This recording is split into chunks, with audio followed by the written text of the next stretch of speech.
All right, let's do a little quick react to the react. Let's react to ourselves.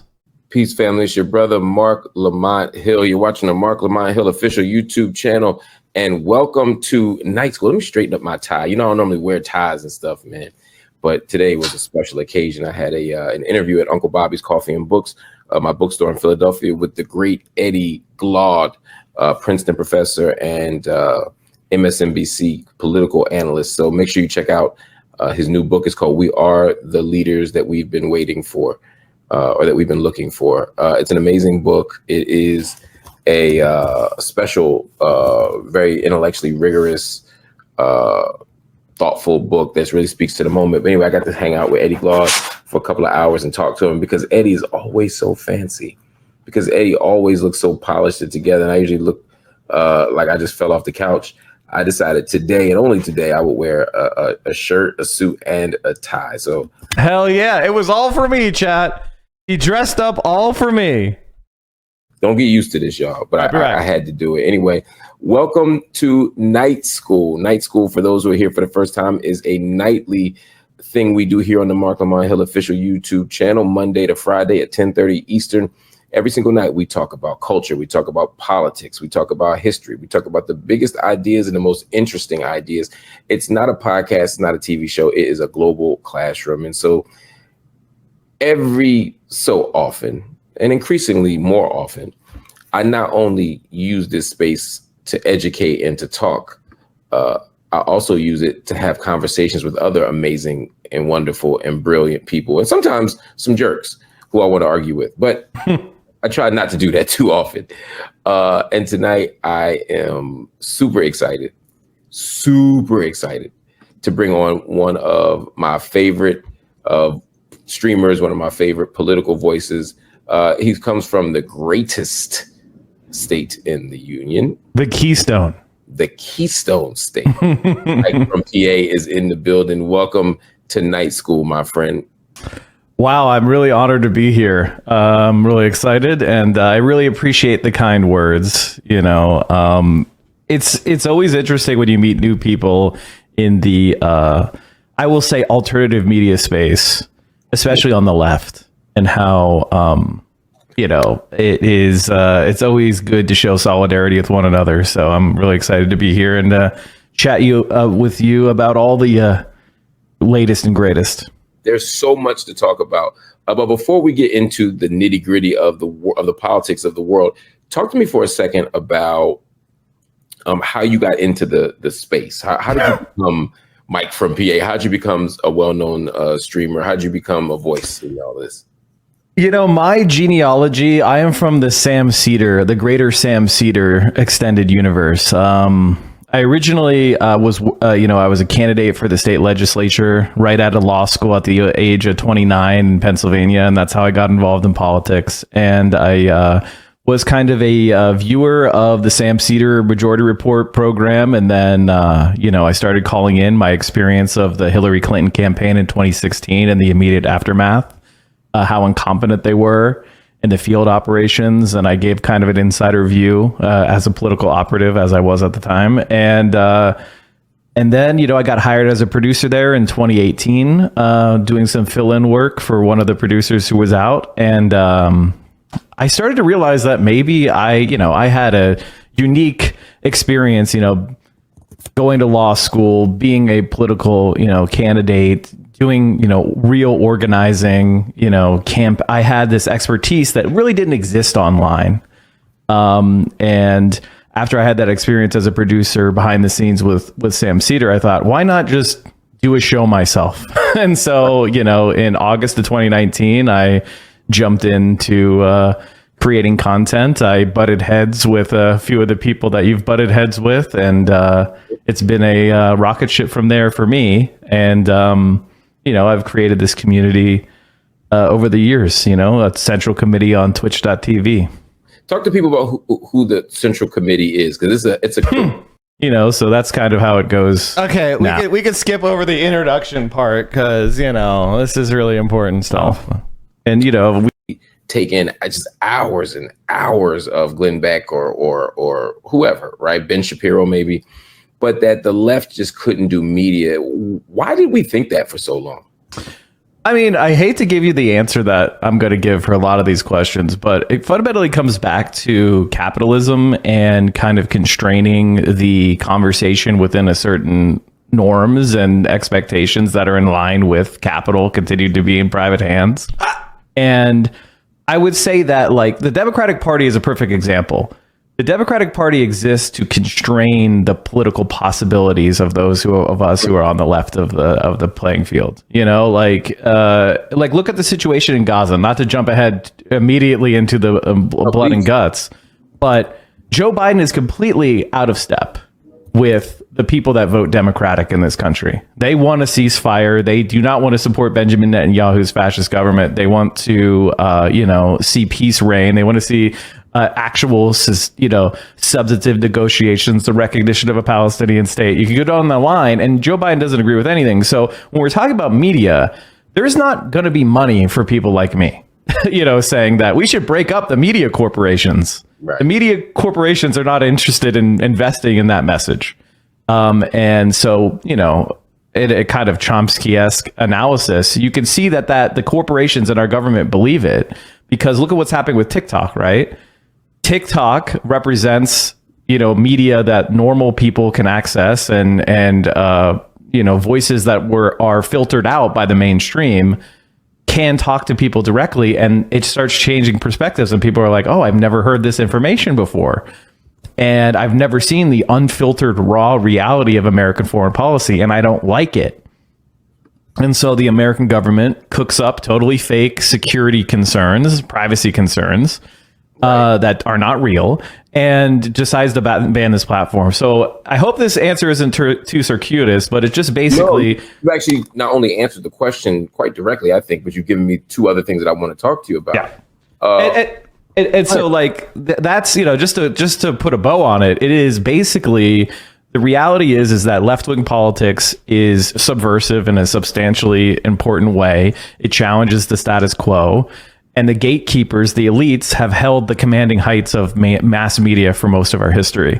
So that's why, Rush Limbaugh is totally in line with Clear Channel or whatever. You know what I mean? His deregulatory message is completely in line with them. So the more he can pump out that bullshit, his anti-union, pro-corporate consolidation, neoliberal deregulation, that's music to their ears. But somebody like me telling the workers, unionize now, is not who these corporate, people want to. I got rejected for a job, and the reason was I was too circuitous. I hate that word, to hell and back, LOL. I mean, listen, I'm used to explaining my answers fully, and one of the things that I always take seriously is you have to be concise when you can. But also, I try to foster a deeper understanding within the people that are asking me questions. I'm not just trying to give you answers to repeat, but also processes so that you can think on your own. I want you to think on your own. And then come and test how you thought against and say, hey, Mike, I saw this circumstance and this situation, and I thought this. What do you think? And I want you to test the way you have learned in your own life, and then come back for me for a sanity check. And I don't expect you to always act as I would have acted or say what I would have said, but I want you to be substantially smarter. I got rejected from a poli-sci MA last month for being too leftist. What? Really?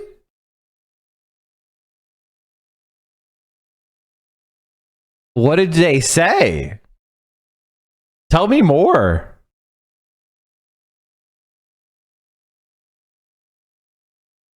I gotta say, I was trying to support a couple smaller leftist streamers. Watch the left on left hate is real. Just taking a Central Committee has sought a majority report. Who was hating and why?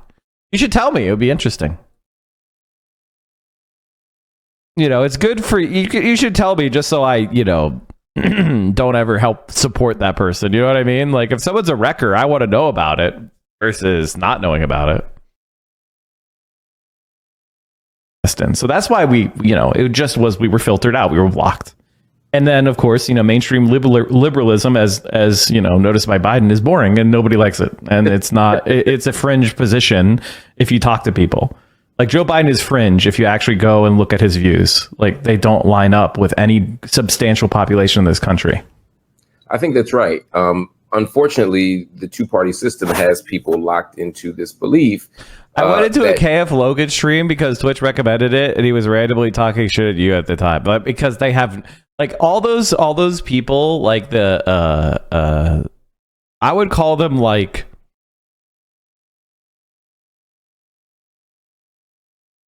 antisocial oddballs.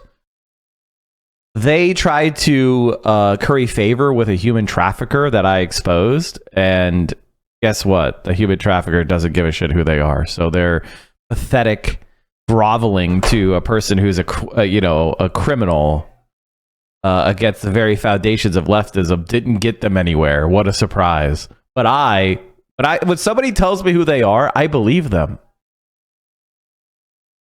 and I remove them for community reasons.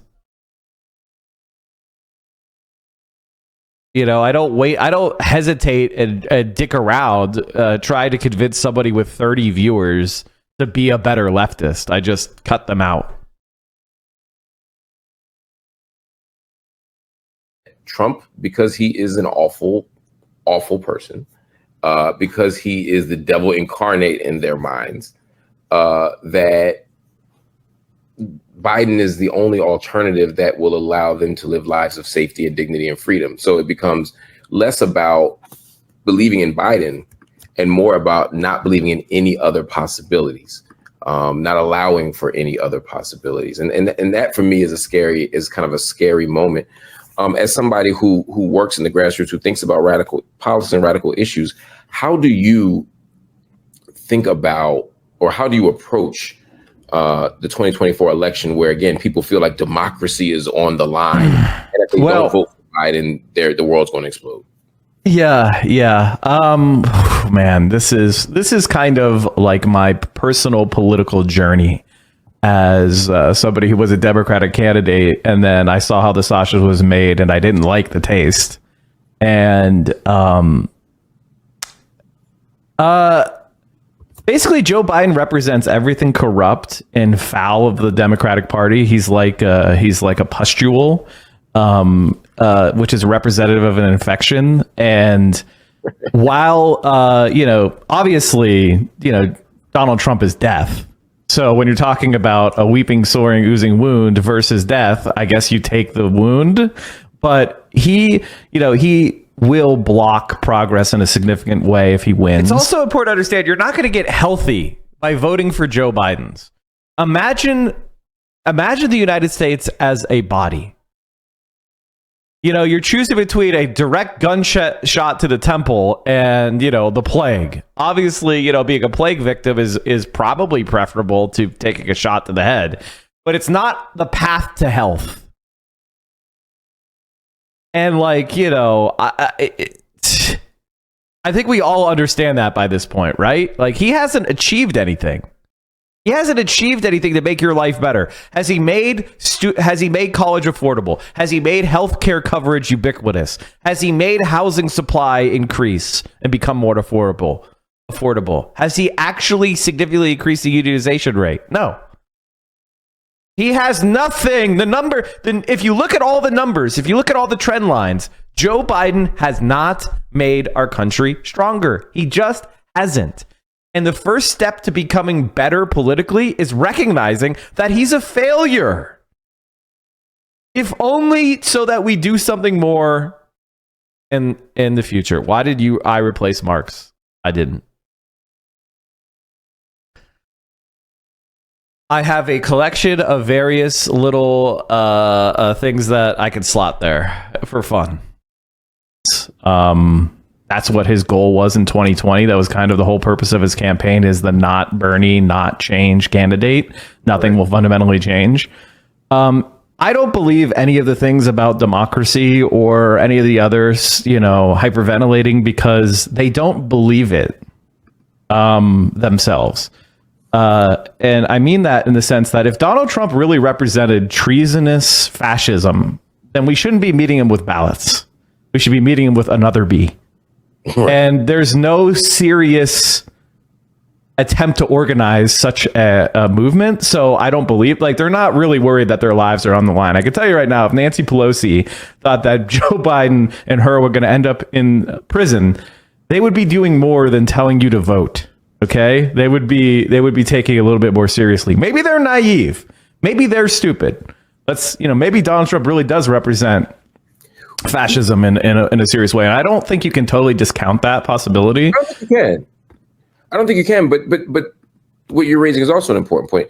The thing that makes a lot of us anxious is not the belief that Donald Trump represents. What's the other B? There, I think those of us who are students of Malcolm X know what I mean. A radically different set of realities, or will usher in a radically different set of realities for everyday people, right? Do you guys hear that? But that things like the Supreme Court or the federal court system, that the appointment of judges in those positions has already led to the erasure of, or the elimination of certain rights. We see affirmative action on the chopping block. We see Roe v. Wade gone. That these are not small things for the most vulnerable people. And that even if you only care about that, that's a good enough reason to hold your nose and vote for somebody who can beat Trump in November. What do you say to that?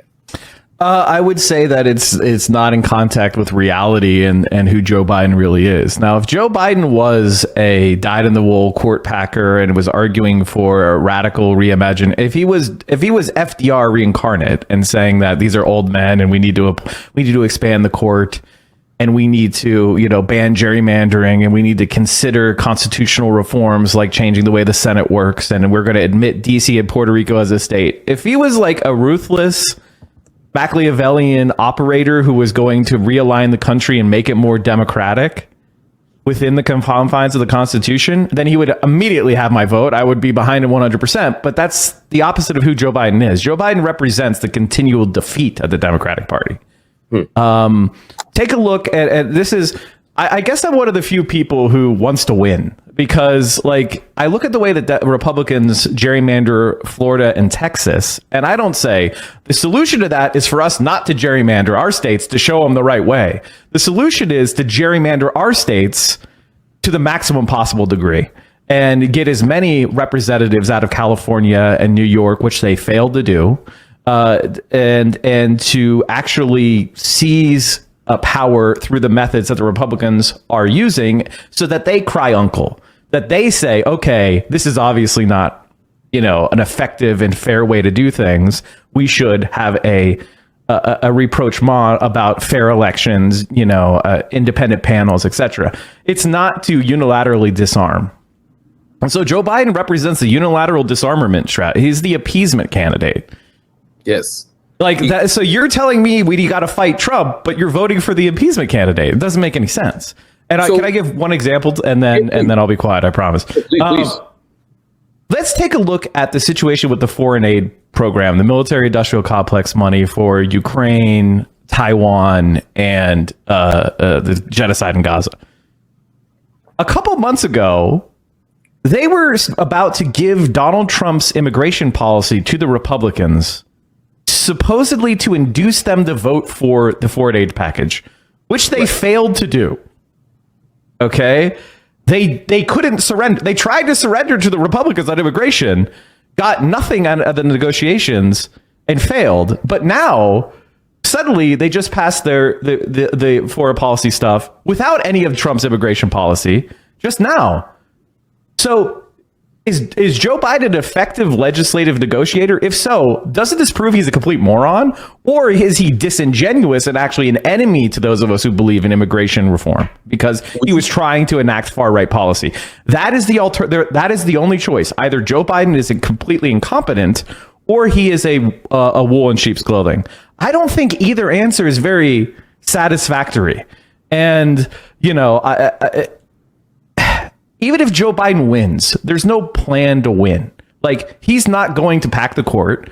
So the Supreme Court will remain 6-3, maybe 5-4, hyper right wing. And then the plan is to never lose a presidential election for decades, because as soon as you lose one, all the Republicans retire, and the next Republican president appoints 5 judges that are all 35. This is not a strategy. So what does an effective strategy look like? Because there's still people who are going to say, and by the way, listen, when I'm a guest on your show, I'm going to talk and I'm going to talk and I'm going to talk because I want you to watch me in the future. That's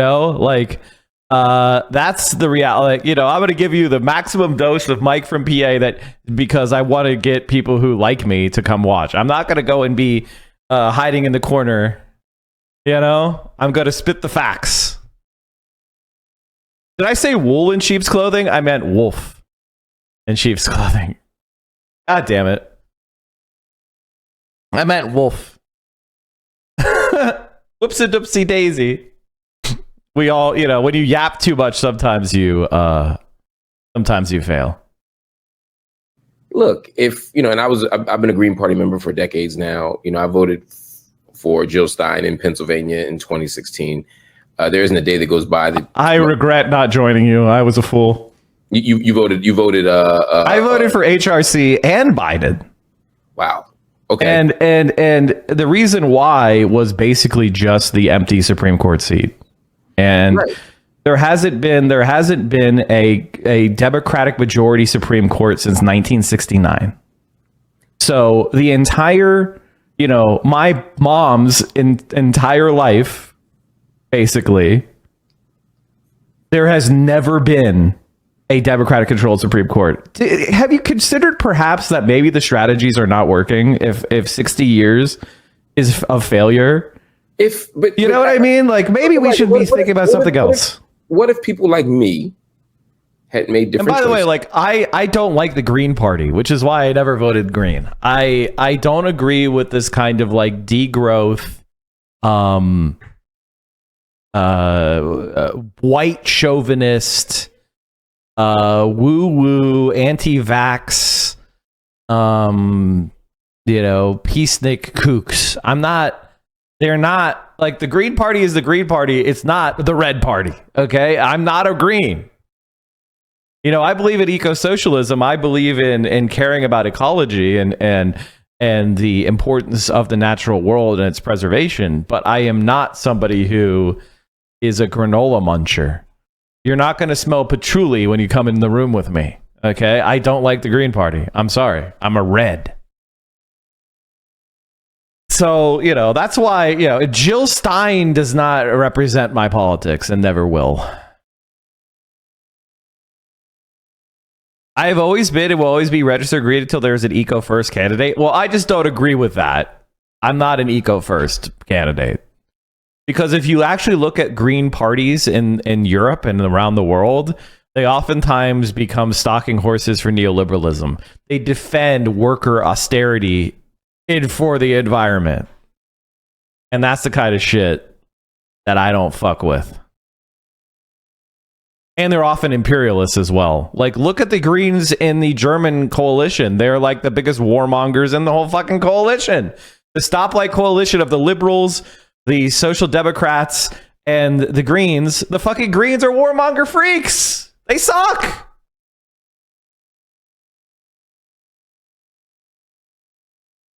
Feed Me, Don't Kill Me says exactly like. The thing is, Feed Me, Don't Kill Me, is I try to pay attention to human beings in other countries, especially countries that I have the ability to interpret their politics because they're roughly similar to ours. I mean, like, looking at German or Austrian politics is not very hard. You can figure it out. Israeli supporters are the biggest clowns. They are literally genociding the Palestinians while pretending they're the ones being genocided. I mean, there's really nothing more to say other than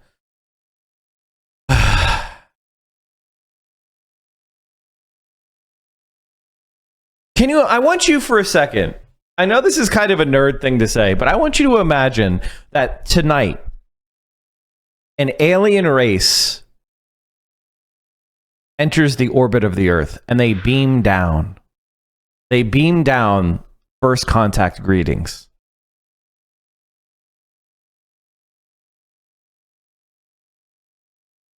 And then they scan the planet and they look at what's going on in Gaza. What do you think they would say?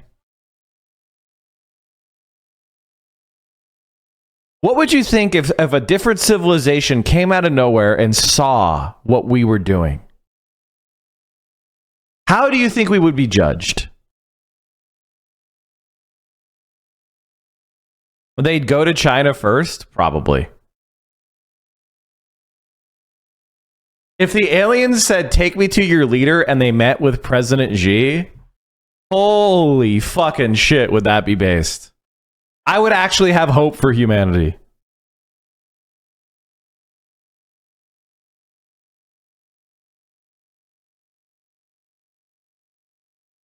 Is this your Posadas arc? I'm just saying, just consider that for a second. How unbelievably unjustifiable this looks like to any kind of objective observer.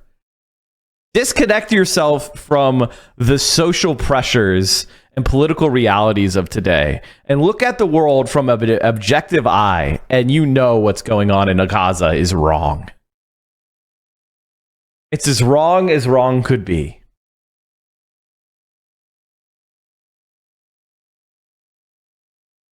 In Pennsylvania in particular, and Hillary Clinton does win, and she was, I mean, and again, I'm not vote shaming, and I'm certainly not blaming myself for her. By the way, I don't give a fuck about this argument anymore because it's 2024, bro. Like, it's 8 years ago. I'm sorry, Hillary Clinton. They were saying, I mean, like, I might not have got to this point, but I basically said, like, the Republicans controlled the Senate after 2016. They said they were going to filibuster the whole fucking. They were going to not bring up anyone who Hillary appointed.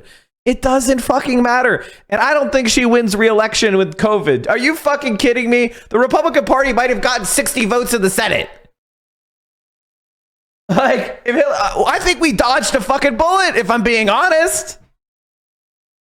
I think if Hillary Clinton was in the White House when COVID-19 happened, we would have seen an unbelievable rise of fascism and reaction, the likes of which we'd never seen. She would have been, God damn, how many wars would she have put us in? We would probably be in our 6th year of fucking invading Iran, for God's sake. Who gives a shit? She lost that election. She failed to address voters in the right states. She gave up on black and brown voters. She thought that some of these states were in the bag, like Pennsylvania, Ohio, Virginia. She sort of. I think they modify that one little bit. She was in Pennsylvania all the time, and she was all over Pennsylvania. She lost it. So I don't think if she had campaigned in Wisconsin, it would have flipped shit. Okay, she was unpopular and disliked, and the reason why she was nominated is because the entire institutional Democratic Party rigged the election. Not like rigged; they didn't put the ballots in the box. Although Iowa is a little suspect if you go back and look at it. But they set her up. They set her up to be the nominee at Bernie's expense. Exactly. Well, they selected her. They chased out all competition, just like Biden in 2024, because they know she can't handle it.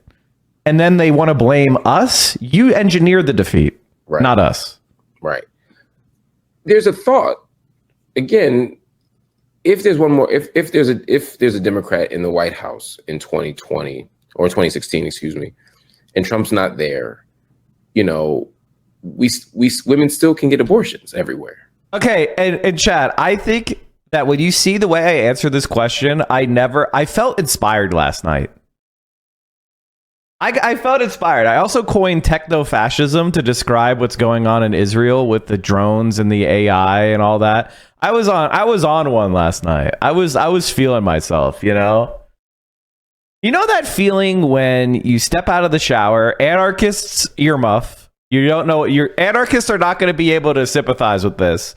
But for the rest of you, you know that feeling when you step out of the shower and you just feel clean and renewed, and like you feel all the tension had kind of gone down the drain with the filth and the dirt, and you just feel that like freshness, and you feel like the baggage of the past. Like, this is the kind of relaxation meditation that you can have when you're taking a shower. At least what I do, which is just like This is another opportunity to start fresh and start clean and start ready. Right? That's how I was feeling. Just out with the old. Mike wants to want to consider my shift away from anarcho-communism on a regular basis. Oh, really? I mean, okay. We know you're listening to the Chapo boys in there.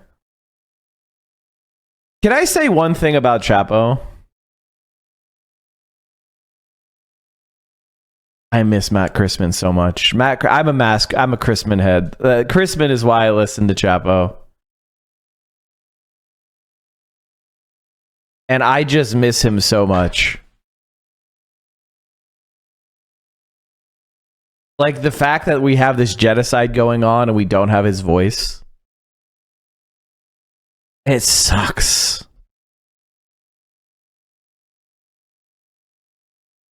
And I miss him. But I still love Chapo. I still enjoy Felix.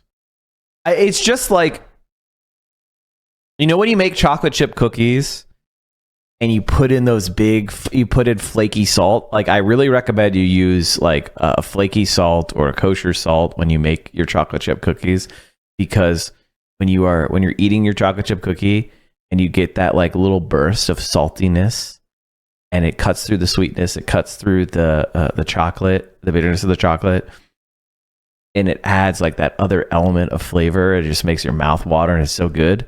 That's Matt Christman to Chapo.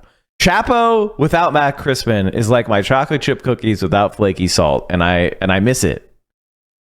It's too much sweet, not enough salt. We need more salt. God damn it! I discovered a recipe for gochujang sugar cookies recently, and they're actually really good. I love Korean food. I'm a big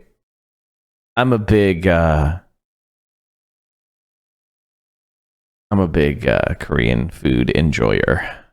Probably my favorite cuisine, Korean food. I love all of it. I love the pickled stuff. I love the fermented stuff. I love the barbecue. I love the chicken. I'm just Korean fiend.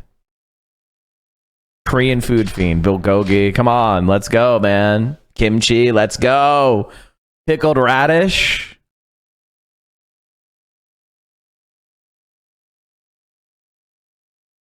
All right, let's get back to this incredibly important Mike from PA with, and make sure you go and like, comment, subscribe, chat. If you're in here watching this with me, I want you to go in there and play this video, like, comment, subscribe, turn on the motherfucking notifications like I have. And hit that like button. Let's get it up to 500 likes. What are we at? Get it up to 500 likes. Okay, never mind. We already did. But you get my point. You engineered the defeat, right? Not us. Right. All right, be right back. There's a thought. I need to stretch my legs so I don't die. If there's one more, if there's a Democrat in the White House in 2020 or 2016, excuse me, and Trump's not there, you know, we women still can get abortions everywhere. Right? I mean, maybe. I mean, like, you know, you have to go back, and I hate to get into the weeds, but the Republicans controlled the Senate after 2016. So are you also going to start re-engineering a bunch of other elections and just, you know, at a certain point, you know, like, I don't know, man. It just seems like the Democratic Party failed pretty institutionally with the whole Hillary Clinton thing, and going back and doing Magical Christmas Land where I get to pick who I wanted to win when is infantile and baby talk.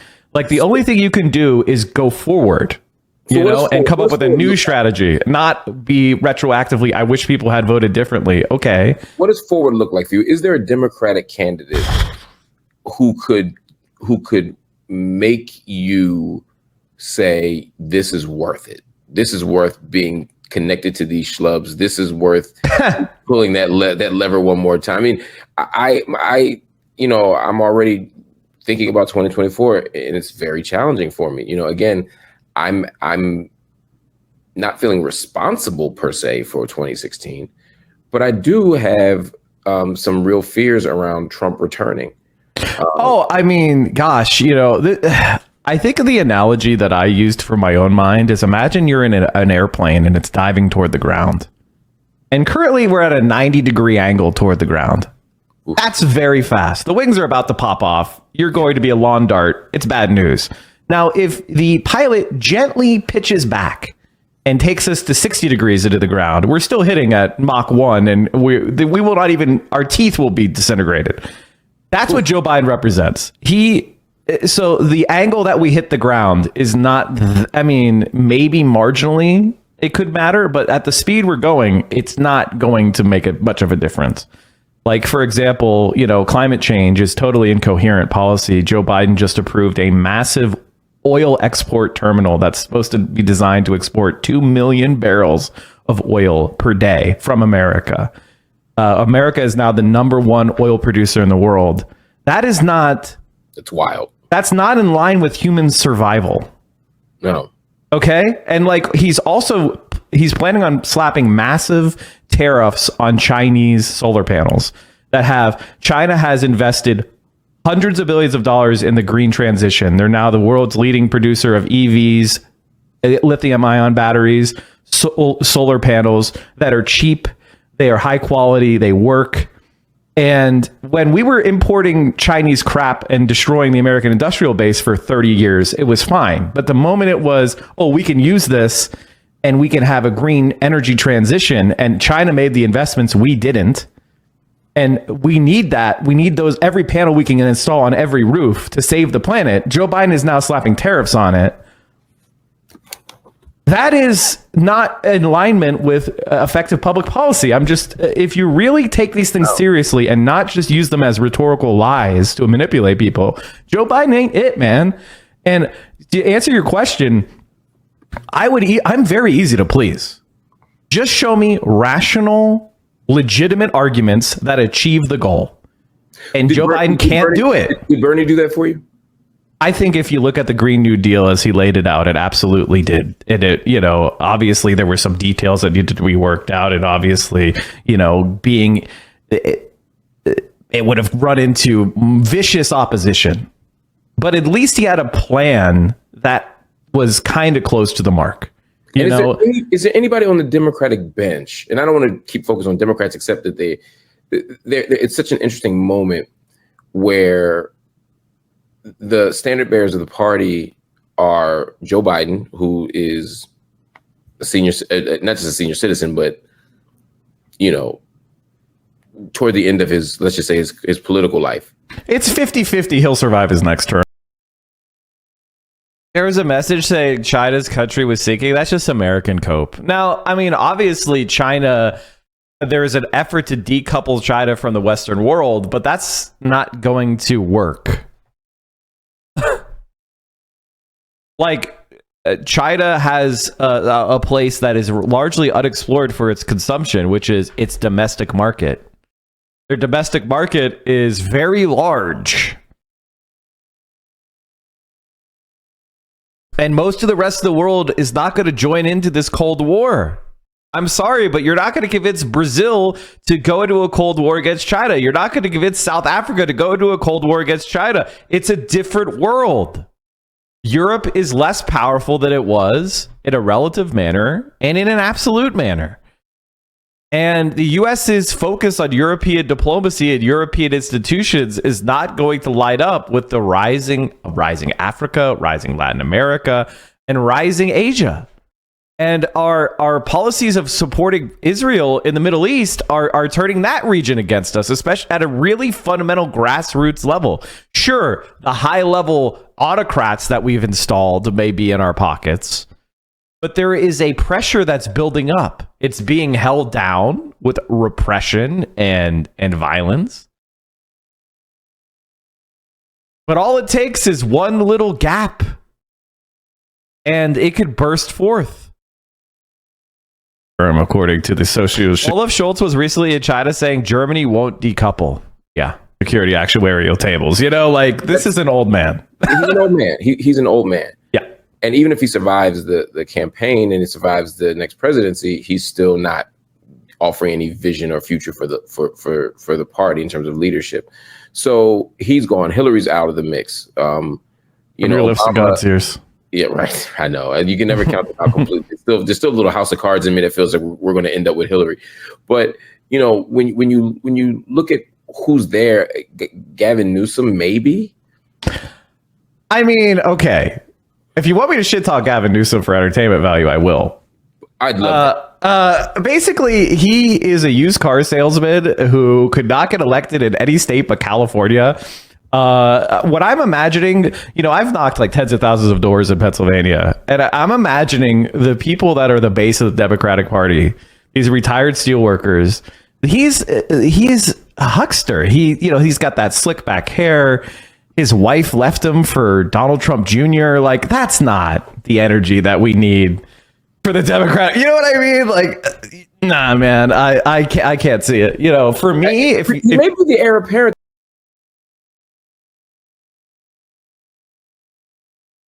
This is his ex-wife. Hey, Mike, it's Kimberly Guilfoyle here, and your good friend Elsie gave me a little bit of info. So I know you're a big streamer and you're out there fighting the good fight, battling back against the liberals. I know it is not easy. No easy day indeed. But keep up with the good work. We need patriots like you out there fighting. And if you set up your mic, the best is yet to come. Hey, Mike. I mean, Keep up he's the good doing work. some very interesting things. Like, for one, like, for example, debating Ron DeSantis, even though he's not running, right? Well, Ron DeSantis, I think that he's the Ron DeSantis of the Democratic Party in the sense that there's a media fascination that has there's no there.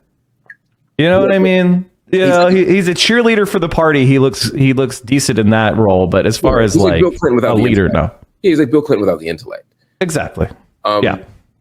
But at a moment, as my grandmother would say, half a loaf, you know, beat none. You know, half a loaf is better than none. You know, if Gavin Newsom, I think the main disagreement I have with Mark here is like the idea that, you know, 4 years out from a Democratic primary, we could say, okay, we pick Gavin Newsom, and because I guess of some sort of utopian personality, he's going to overturn the material conditions of our political system and give us more.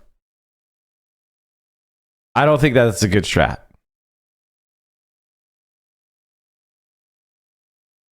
I think for most of these questions, he's steel manning the liberal position, not actually disagreeing. Oh, absolutely. He's trying to challenge me and seeing how I handle it. Younger guy, and young is relative, right? But you got a young, handsome person with name recognition who has carried some water for the Democratic Party. Do we see anyone else passing him? I mean, he's a governor of a major state, you know, not a contested state like Florida, obviously, but a major state. I mean, Gavin Newsom, again, I think he's an empty suitor. In some ways, he also reminds me of Fred Thompson back in the day, you know. Remember in Spouses: Kimberly Guilfoyle, married 2001, divorced 2006.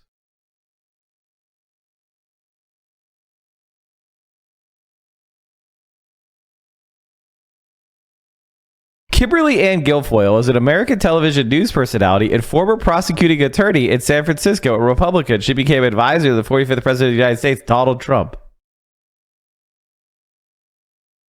She was an assistant district attorney in San Francisco from 2000 to 2004. Guilfoyle married Democratic politician Gavin Newsom.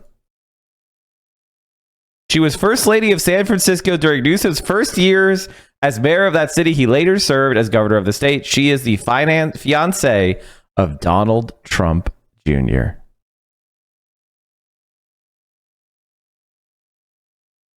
The best is yet to come.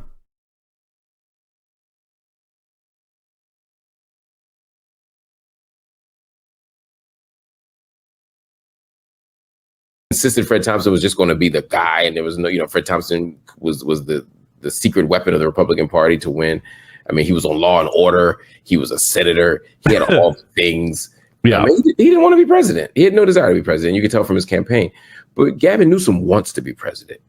Gavin Newsom desperately wants to be president. And other than Kamala Harris, who I think does not have a legitimate shot at a nomination or presidency, unless no shot. Just, she's not built for it, which, like, I feel bad for her because, like, obviously a lot of people put a lot of like stock into her, and she sounds good on paper to a lot of people, not to me, but to a lot of other people. I tend not to like to vote for prosecutors, I ain't trying to vote for I'm not trying to vote for any prosecutor, but she just doesn't have a good time out there. You can tell she's feeling a lot of anxiety and stress. And I don't think president is going to line up with her. As far as like, okay, if you want me to be honest, like there's two things that for those of us on the left, we either want somebody who is of us or we want somebody who doesn't punch left. And so that is your for me, who's the candidate that I want? The candidate I want is somebody who has the intellectual fortitude and to not bow down to every Republican bullshit talking point and to actually push back. And I do think that, like, under the rules of the game we have now, I would like, I don't even like picking any of these scum because they really do suck. But I would probably go with like maybe JB Pritzker because at least he cracked heads and gerrymandered, Illinois. That's the basics for me. Are you trying to make the Democratic Party win by any means necessary? Do you have he's done a lot of things like, where I don't feel like he has stabbed knives in the back of the left as ruthlessly as he could have.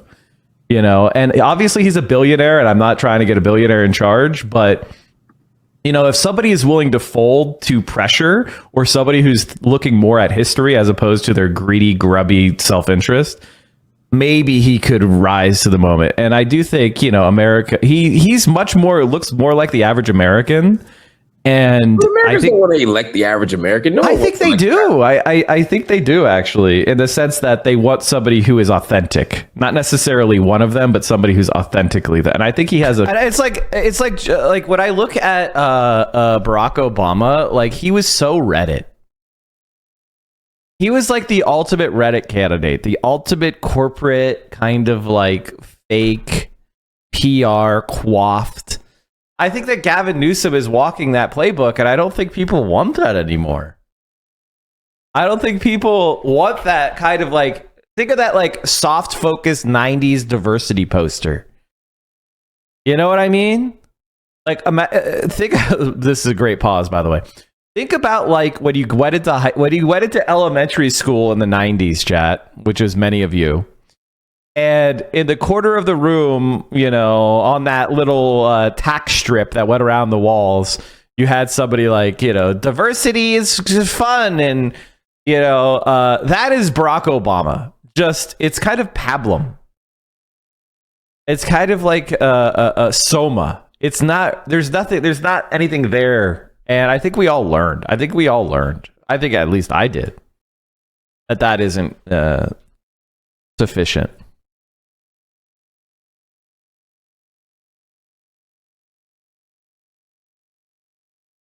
He had a beer with a racist. That was really enlightened centrism, right? Black man racially profiled at his own front door and the racist cop. Why can't we all just get along? The distinguished Harvard professors at their own home and the racist white cops that are assaulting them. Why can't we all just get along? Kind of an ease with the way I think that's right. But I think there's a part of it also what's a matinee idol, and I wonder if Gavin Newsom represents that. I mean, he's jumping through the right hoops. On October 7th, he said he flew to Israel to be with the Israeli people. That's what I don't want. That's what I don't want. I'm not advocating it. I'm not asking, is he a good candidate? Oh, he wants it. You can smell it. He wants it. Yeah. But will he get it? I'm saying I think he may be the next big thing on the Democratic scene. Gavin Newsom, to me, I agree with you. He feels like a huckster. Whenever he talks, I feel like I'm about to lose some clothing or some money. Like he is that that kind of huckster, pimpish kind of vibe. He's the guy who's trying to walk out of your house with your wife's panties in his back pocket. Like, this guy is not. He's not like, if you trust him, honestly, you get what you deserve. At a certain point. And I feel the same way about Trump, right? Like, if you fall for that, then at a certain point, like, you deserve it, man. Like, how many people did he have to rip off before before you're like, but I'm special. And yeah. Well, let's talk about somebody else while I have you here, because I can't stop thinking, since we're talking about I won't say hucksters. Maybe I will. Let's talk about John Fetterman. Oh, I have John Fetterman. I despise with every fiber of my being because I've known him for years, and he's a complete liar, and he's a total fraud, and he is a betrayer. There's really no other word for it. For the audience, I mean, obviously, people should know because he's a senator. He's on the national scene. We have a special attachment and maybe affection for him or hatred for him, depending on how you feel, because he's from our home state of Pennsylvania. But John Fetterman, of course, ran a very competitive and compelling Senate race in 2022, where he became the U.S. junior senator out of Pennsylvania. He defeated, was that Mehmet Oz? Mehmet Oz, yeah, Dr. Oz. But he also, can I say, go ahead and keep giving your background. I'm sorry, I'm chomping at the bit for this one. John Fetterman ran as a progressive candidate. He ran as a working class candidate, pro-union, left-wing, pro-union candidate, pro-immigration reform, pro-immigration. I mean, pro-legalizing magic mushrooms, all the things, right? So I've known John. So, when he ran in 2016, I was, when I ran for state ledge. Actually, Mike, let me say one more thing. The reason why we're talking about him, y'all, is because Fetterman has, since being elected, moved so far to the center and really to the right that calling him a centrist would be generous. And when he was asked about some of the political choices he made, he literally said, I'm not going to be a progressive candidate. And he said it with a kind of disdain. Before, this is John. Discussed as if the voters had an unrealistic expectation. We had to literally pull out the receipts and say, look, we didn't assign this title of progressive to you. You literally ran on a progressive campaign. You said you were going to be our progressive candidate. That's why we accepted you going to, debates with hoodies on. You look more like security for us at the club, but we allowed it because you were going to be one of us.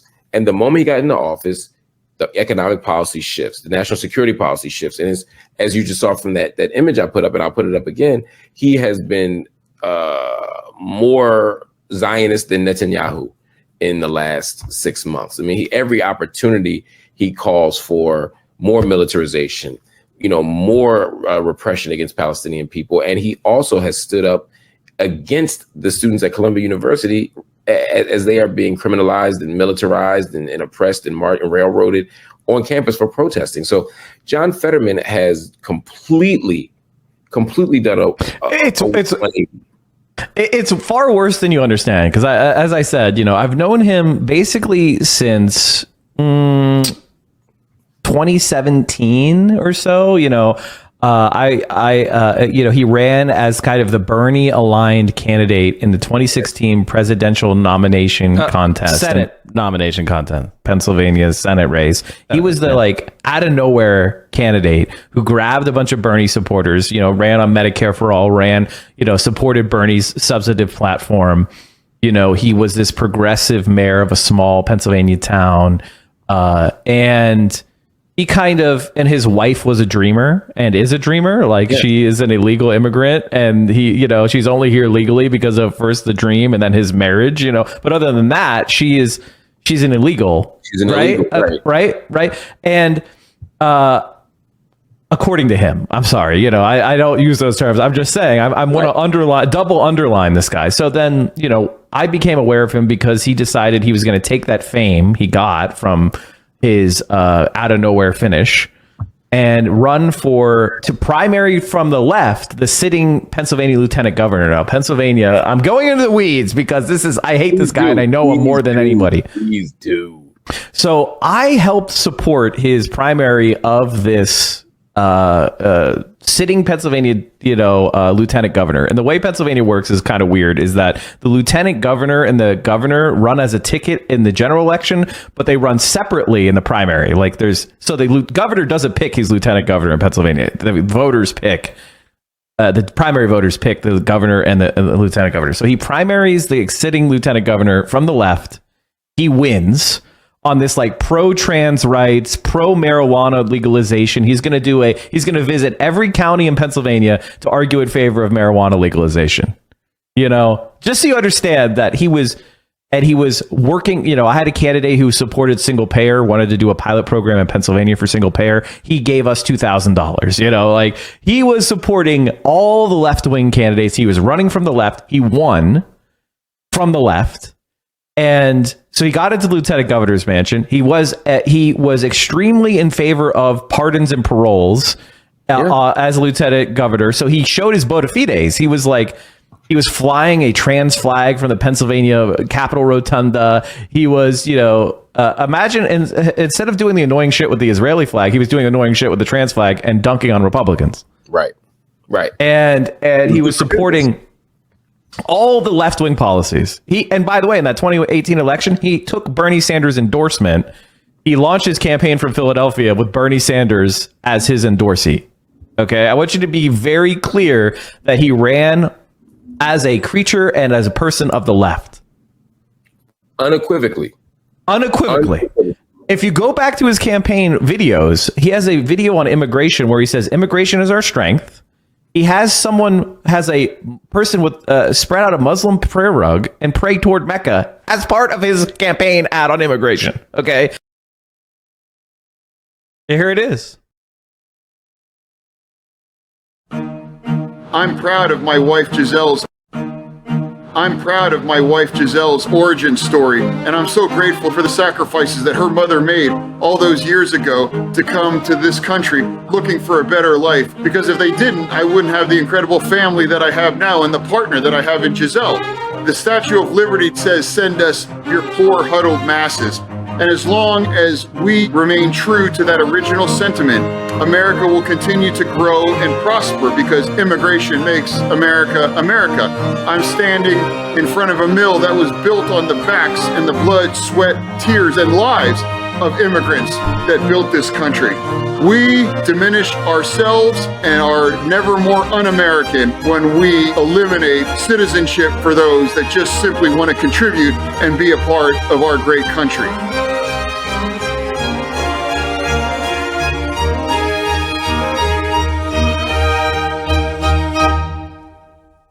So basically, he exploited Muslim Americans for his immigration ad. He literally has two people praying to Mecca. There it is. And he has a hijabi woman in his ad. And now he's a Zionist freak who's supporting the genocide of Muslims across the world, 8,000 miles away. Does this look like he was running to the left? This is what a left-wing campaign ad looks like, man. I'm sorry, but this is it. He's a fraud. And I was tricked along with a lot of people. And you know what? That could be frustrating, but it is what it is. He couldn't have signaled any more to the left. Okay, it's as simple as that. And what happened is there was a bunch of things that happened in the 2020, 2018, 2022 races with DMFI, which is Democratic Majority for Israel. They started pumping a lot of money into anti-Bernie shit. They ran an ad in Iowa after Bernie Sanders had like that heart attack. They ran an anti-heart attack ad against Bernie. And now Joe Biden has had 2 brain aneurysms, folks. Yeah. Was there a brain aneurysm ad? I didn't see the brain aneurysm ad. So these are the scum of the earth. These are the worst people on the planet. These APAC monsters. And they ended up defeating Nina Turner in a race in Ohio, basically by running ads nonstop of hers, because she had said voting for Joe Biden was like eating half a bowl of shit, or voting for Donald Trump is like eating a full bowl of shit. And they were basically just running that on repeat. She's not a real Democrat. She hates Joe Biden. She's going to undermine him against the Republicans. Blah, blah, blah, blah, blah. Not a team player. And the people who voted Democratic primaries are people who are really strongly emotionally attached to the Democratic Party. So that's not good for you if somebody has that angle and they spent 5-10 million and they got her. They beat her barely, but they did it. Oh, did I lose you? No, it's me. So okay. Let's answer. Sorry for this long thing, but I just get into it. But I think basically he sold out because he was scared and he's a pussy. So that was going to be that was actually where I was going next. The question is he a con man, or is he just a coward, or is he an idiot, or is he a useful idiot? He's both. And he's both. Like at this point, it's one thing if he had just supported Israel like every other Democratic senator and just been quiet about it and kind of had shitty votes, but not draw attention to himself. But he drew attention to himself basically as a way of smearing our faces in it. You know what I mean? By the way, this is the second time this has happened to the progressive movement. Kyrsten Sinema was the same. Kyrsten Sinema was a Green Party person. Blah, blah, blah. You need to be smarter, chat. No more of this progressive but not socialist bullshit. Like anybody who's a progressive but not a socialist or whatever, you should be aware of the fraudulence. Of like, you trusted me. You believed I was a progressive. You fucking loser. I just saw that Fetterman's wife is saying she's single online now. LOL. Really? I don't think that's true. I think that was a meme. Unless there's a Twitter. Unless you've got like a post. That would be funny.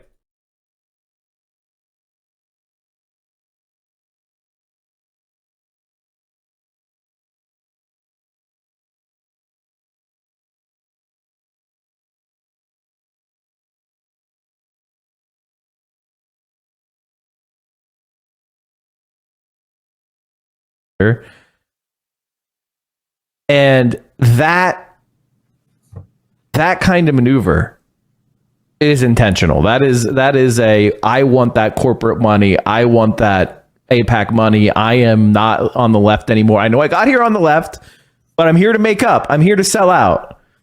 Well, it seems it's the same. It's the Kyrsten Sinema playbook. I got fooled. It's okay. I got fooled. A lot of us got fooled, but don't be confused.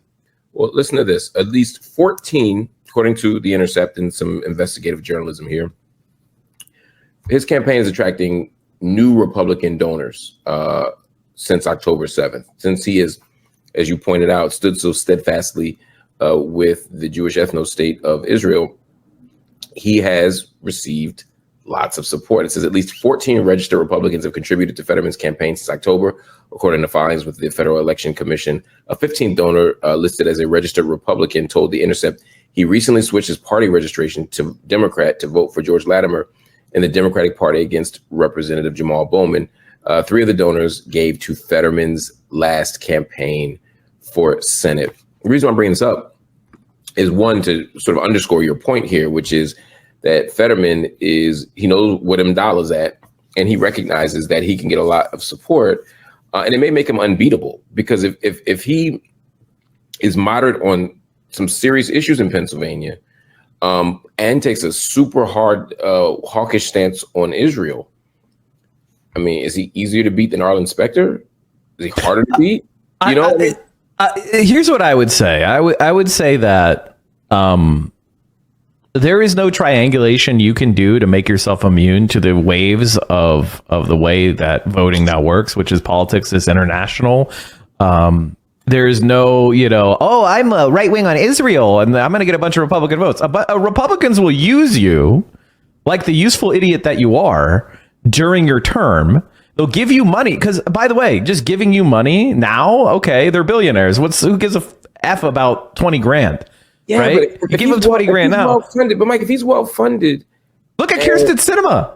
That's what I'm saying. Like it doesn't. She ran out of the road, ran out on a rail because she betrayed the Democratic Party in front of. Here's what I would say. I think John Fetterman is smarter than Kyrsten Sinema. I don't think that he's going to go out there and be a Kyrsten Sinema and vote against the party. I think his brand is he's just the biggest supporter of the party and Israel. Israel number one. But he's not going to have himself be caught out as an anti-Biden person or anti-president person, maybe. I think that's the wise thing that he'll do. Because that's how you get him. For the Democratic Party, she got all the blame. And she was very well funded, but she's not even contesting it because she's so unpopular. So the money, listen, if I believe the money was the only thing, then I wouldn't be doing this because we would never win. I do think it can help on the margins and it can move numbers quite a bit, but I don't think it's enough to rescue you from, the realities of politics. And, you piss off enough people, even if you're well funded, you will lose. And his personality is not good enough to be punching left in Pennsylvania. I hope you're right. I worry that in a place like Arizona, the calculations are a little different given the demographics. But here, it's going to be a dogfight I use that. It will be a rigorous battle every time. And, and if there are, and again, the whole sky is falling narrative that Democrats use will make most Democrats pull the lever for a Democrat because he's a Democrat. But if you got significant Republican money pumping in, one, you may not get the type of Republican opposition that you're going to see dedicated toward getting rid of the squad in the House. But also, he's just going to get some people who are hawkish on foreign policy to say, you know what, I like that Fetterman guy. I'm a moderate, but I like that Fetterman guy. I think my experience with Pennsylvania voters is Israel is not what they're voting for. It isn't, many of them. I mean, there are populations of people that have every issue is their number one issue, right? But overall, I don't think it's something that wins you a ton of votes. I mean, even if you look at the polls, like there's a large percentage of Republicans, maybe not a majority, but like a significant chunk, like 40%, that want to withdraw from funding Israel at all. So the question is, are we moving people in your column, or are you kind of pissing off the people that were your biggest supporters and I feel like for John Fetterman, the Republicans are going to run you a serious challenge against him every time anyway, because what's better than having a centrist moderate Democrat who betrays the left in office? A Republican, right? So all the people that are donating to him now to influence his behavior, which is bribery, they're going to happily they'll max out to the Republican who challenges them. So I don't know. I think of John Fetterman as probably the single most disappointing person in my entire political career. I legitimately thought that he had a strong, before the stroke anyway, I thought he had a strong possibility of being a presidential contender. Really? Yeah, I did, because I had known him. He was actually he was a decent speaker, and he knew how to link up progressive people with more ancestral Democrats. He had a way of appealing to a certain type of demographic that has not supported, wasn't very strong supporters of Hillary Clinton or Barack Obama, but a lot of them were interested in him. And you can see that if you go and look at the way the numbers turned out. He performed quite well, actually. It was the only flip for the Democrats that he did. That was a good campaign for him. He did well. So, but now he kind of I think he was toast as a serious candidate after the stroke. You know what I mean? He punched left in a really obnoxious way, and he kind of offended a lot of people like me. His wife follows me on Twitter, for fuck's sake. I could drop a DM right now and say, you could throw links that are relevant to the discussions that are happening, or but not self-promotional shit or other crap. She hasn't blocked you, or no, I shit on him all the time. Well, she knows me in person. I was her body man. Is she ashamed of him? Is she embarrassed? She's got. I've been pondering. I've written so many DMs and deleted them. Because I was her body. Let me tell you this one little story. I was her body man for her. We went to a Syrian club in Allentown, Pennsylvania. This was when Syrians were coming into the country because of the conflict. And I was there, as she was kind of talking about her experience as an immigrant, as a refugee. Do you understand how much he has betrayed utterly all those people? And that was his wife. And she was not fake. She ran a free store in Braddock, Pennsylvania, which was like, you could come in and just take whatever. Like, it is mind-boggling how John Fetterman has utterly betrayed. I mean, it really was betrayal. It wasn't just like, oh, all politicians. No, this was like a very personal, very intentional, malicious mask off moment. Like, ha ha ha ha, I tricked all these people. I was faking it all along. It is wild. Sociopath shit. Oh, wait, I lost you again. It's me. I'm sorry, I hit the wrong button. Oh, okay. New fingers today. So let's talk a little bit about Joe Biden, because Joe Biden is facing what will be a very tight race. What could certainly be a photo finish in November against Donald Trump. By the way, chat, if you're enjoying this content, if you like the Mark Lamont Hill crossover stream, if you want him to come on my stream, then please consider supporting the stream by subscribing today at tier 1, tier 2, or tier 3 sub. If you have Amazon Prime, attach it to your Twitch account. This whole project can only be developed if you support it. And that means taking out the wallet, pressing the subscribe button, or doing something that's also incredibly valuable, gifting subscriptions to the community. When you give subs to the community, you help a lot of people who are working paycheck to paycheck, parents of young children, college students, people on a fixed income because of retirement or disability, or just people struggling to make ends meet. When you support them with a gifted sub, not only are you giving me money, the most important and morally correct thing that you can do, you're also helping those people avoid the ads so that they do not get interrupted in their efforts to, become educated, informed, and politically engaged. Like, look at the UAW framework. You have people without college degrees working jobs in manufacturing, and they're such a strong political force that they can call and the president will answer. There's no other way that political change can be achieved for the working class and for the people that you and I support, but through building institutions like that. And I want you to understand that independent media is incredibly important. I mean, the Bolshevik revolutionaries, many of them started off by writing newspapers and posting pamphlets and making money from the agitation of their followers and of their readers. If Lenin and Trotsky and the Bolsheviks were around today, they would probably have a motherfucking Twitch stream. So if you enjoy this content, please consider supporting it. That means subscribing, gifting subscriptions. Now, we were very generous yesterday, so I'm not going to belabor it, but thank you, Undead Wookie and Bruzy and Kelly86 for the 42 months at tier 3.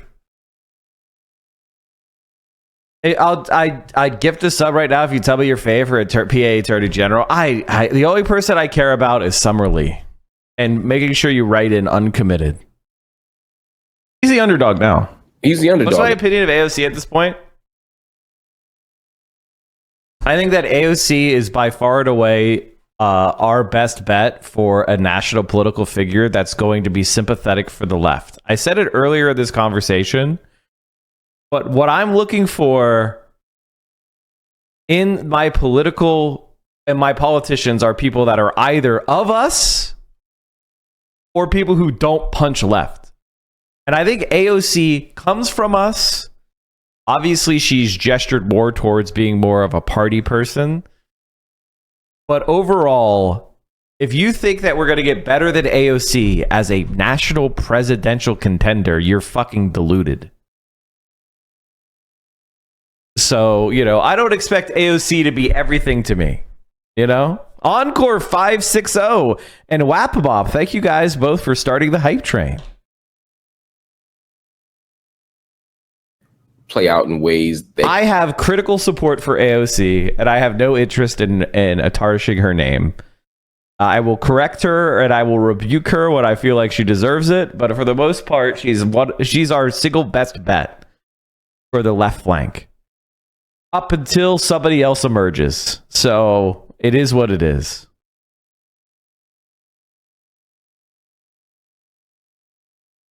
This is, if you don't understand why, like this stuff, I don't agree with. This stuff, I don't agree with. I think it's damaging for AOC and it doesn't even help Biden. But I understand why she's doing it, because in the long run, she doesn't want to go the way of Nina Turner. Nina Turner had her political career ended because she was considered to be not strong enough of a supporter of the Democratic Party. If you want to win politics in America, you first have to go through one of the parties first.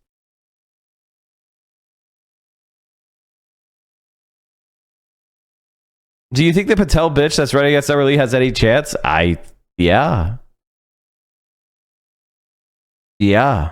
I think that anytime anybody has hundreds of thousands of dollars spent against them, their opponent has a shot. What about Ilhan? Ilhan is not born in America, so she can't be president. I like Rashida, but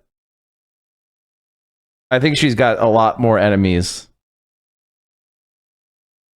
Keep Donald Trump, wrapped up, maybe even locked up. But No shot. I don't think it's going to play out the way he wants it to, right? There is 6 conservative Supreme Court judges. They will conjure from their ass a legal doctrine to protect the Republican presidential nominee. They stole an election for one already. Yeah. They're not going to allow some rinky-dink bullshit charges about documents, whether it's at New York State court or federal court, to put Donald Trump in any kind of real legal, and they're not going to finish these. And my listen, I'm not practicing, but based on my own belief in the trajectory of these court cases is not going to result in remanding him to prison anytime soon. Okay, so no. Let's assume that it's not going to save us. Let's assume you're right, and I think you are. And Joe Biden is in these nail biters all around the country. The nail biter is going to happen in Michigan. There's going to be a nail biter in Virginia. There's going to be a nail biter in Ohio. There are 2 questions on AOC people should have. Is she by rep, and how does she compare to by rep? I take AOC over by military goon rep any day. Exactly. Is your rep better than AOC? The answer is no. At best, they're roughly equivalent. Not like Ilhan or Rashida are significantly better than her. They're not. So, get your shit together. When people attack AOC, I feel it's really psychosexual. It feels psychosexual to me. It feels parasocial. It feels sexually frustrated. It's weird. There might be a nail biter in Wisconsin. There'll be a nail biter in Pennsylvania. And one of the things that may come back to bite him is Joe Biden's handling of Gaza. Now, historically, U.S. presidents have been wise from a strategic perspective, not an ethical perspective, but from a strategic perspective, it has been wise to echo the same claim, which is that Israel is our closest and tightest ally. There will never be an inch of daylight between us and Israel. God bless America and Israel and no place else, or whatever it takes, they've been willing to do. But this seems to be maybe the first election we're standing uncritically next to Israel. We're doing Israel's political bidding, vetoing the bid for statehood of Palestine in the UN Security Council, vetoing ceasefire resolutions repeatedly as a permanent member state, not endorsing the ICJ's very clear and principled response to South Africa's case of genocide in the court. All of these things, the failure to speak up and speak out against genocide, the failure to draw a clear red line for Netanyahu, the best they could do is abstain on one vote and continue to send these stupid press leaks about how Biden's really pissed at Netanyahu, right? As he continues to do the same thing. Weak, feckless loser. All true. But in Biden's mind, I believe he's saying, well, this is what every other 42 US months, free president has Palestine. done. And not a single US president has ever lost an election by standing next to Israel. Will this be the first time that he's wrong? You know, whenever we draw these grand narratives about elections and we point to one or various issues, I feel like we are kind of storytelling. We're kind of telling ourselves bedtime stories, and we're trying to grab a hold of a dangerous, chaotic world. I will say this. I have been pushing for Muslim political engagement my entire career. I was at the first ever M-Gage fundraiser, okay, which is a group that's tried to create a constituency for Muslim Americans and Arab Americans, because they have been oppressed by our government since 9/11. It's been a difficult time to be a Muslim in America. And so I have been behind this community 100% since the beginning of my career. Proletariat, thank you for the tier 2 subs. Holy shit, 5 tier 2s. Let's fucking go. Thank you, sir. If you got a tier 2 and you're here, say thank you. I think in Michigan and Pennsylvania and a few other places, it is an absolutely disastrous mistake. It has made Michigan probably from one of the safest blue states to, I would say Donald Trump is a big favorite in Michigan at this point. And that's the ball game, because he's doing very well in Nevada. Nevada has been trending Republican kind of gently. It's stayed Democratic, but it's been kind of the Republican growth state. I think it's disastrous for Joe Biden. It's a state that's very sensitive to inflation. Arizona has seemed to spring back. I mean, there are some really bad candidates in the abortion thing. Maybe, he can gut out Arizona. But if he's behind in Nevada, he's behind in Arizona. He's behind in Georgia. Just the other day, they're trying to get a constitutional amendment for abortion on the Nevada ballot, and that may help Biden. We'll see. Which is a very smart move, whoever did that. Yeah. That's 268 for Trump. So that means any electoral vote is a win for Trump, because at a tie, Donald Trump will win because of the way the tiebreaker works. Right. The Republican nominee will be the president at 269. So Donald Trump is like pretty much almost there already. Right now. All right. So if you wanna reset the map, I was giving Arizona and Nevada to Trump, and of course Georgia. That's 268.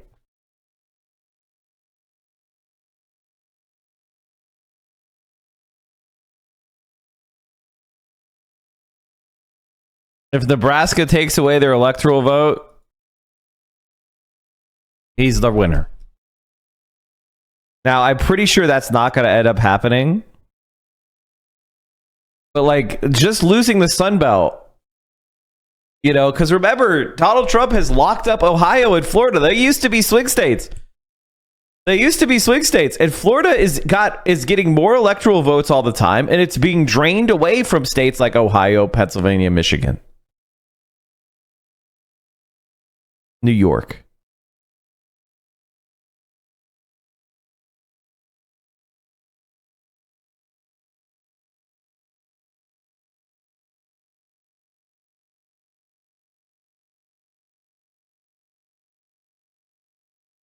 What's the book poster behind you in the video? Sharing is caring. With our favorite grandpa. Things stay the same. If they stay the same. And ultimately, and honestly, it feels like I think a lot of people are coping with the idea that things are going to get better. But I don't know about you, but I'm looking at Berkeley. I'm looking at Columbia. I'm looking at NYU. I'm looking at colleges and universities around the country. Mm-hmm. And young people are seeing babies being blown apart. Not made up babies. Real babies. Right. Real children. They're seeing foosball tables get drone striked. They're seeing 4 boys get murdered double tapped live on a leaked drone video. They're seeing 18 children get bombed. They're seeing starvation. They're seeing all this evidence that exists but people just don't see it when they get the elite filter, the APAC filter that you talked about.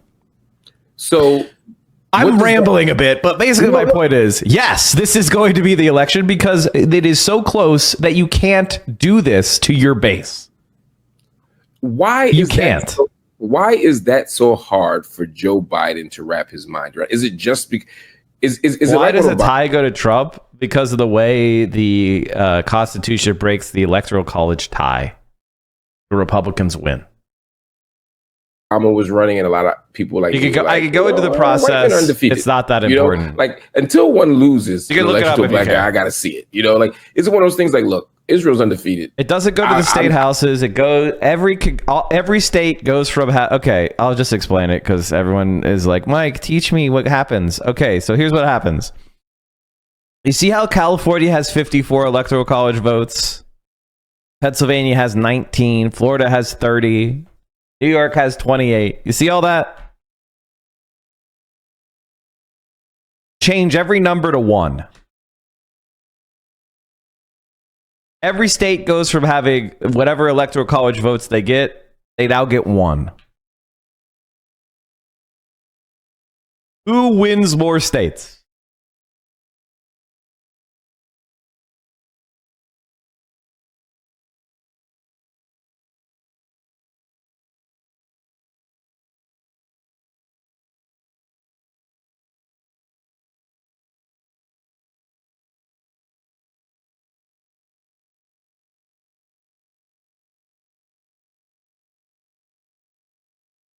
Donald Trump wins more states. Donald Trump wins.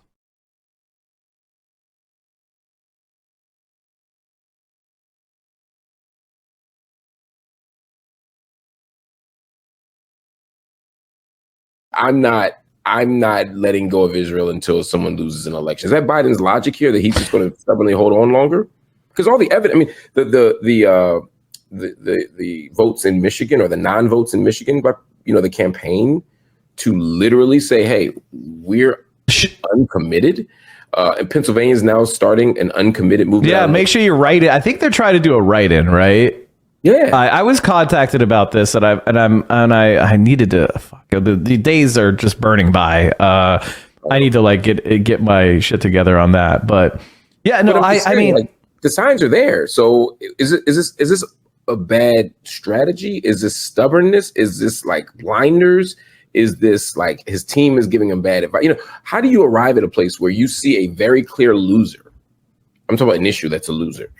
And Joe Biden is not. I think just to put myself in Joe Biden's shoes for a second. Joe Biden is a man who is fundamentally a mediocre, lucky, privileged bastard who knows he's inferior, who knows he's an imposter, who knows he doesn't deserve to be where he is, who got in the Senate at 29 off of a fluke, who was, bottom of his law school class. He's kind of the Democratic. He was in the top of his class straight A's, like he told us decades ago. No. He is really the Democratic response to Trump. He's kind of like a Democratic Trump in a lot of ways. That's harsh. That's harsh. Well, I mean, listen, I know a lot, so I hate him more. And I sometimes talk on my stream how he was so close with some of the last segregationists that were in the Senate, some of the last Dixiecrats. The way, like Delaware itself is kind of a state with a lot of racial baggage, and he was 100% on the side of the racists. Okay, and that's been his whole career, as being a racist, being a bigot, making aid and comfort for that, for serving the interests of things like credit card companies and making student loans non-dischargeable in bankruptcy, and the mass incarceration, you name it. Really, Joe Biden was the author or a major supporter of every major error in the post-civil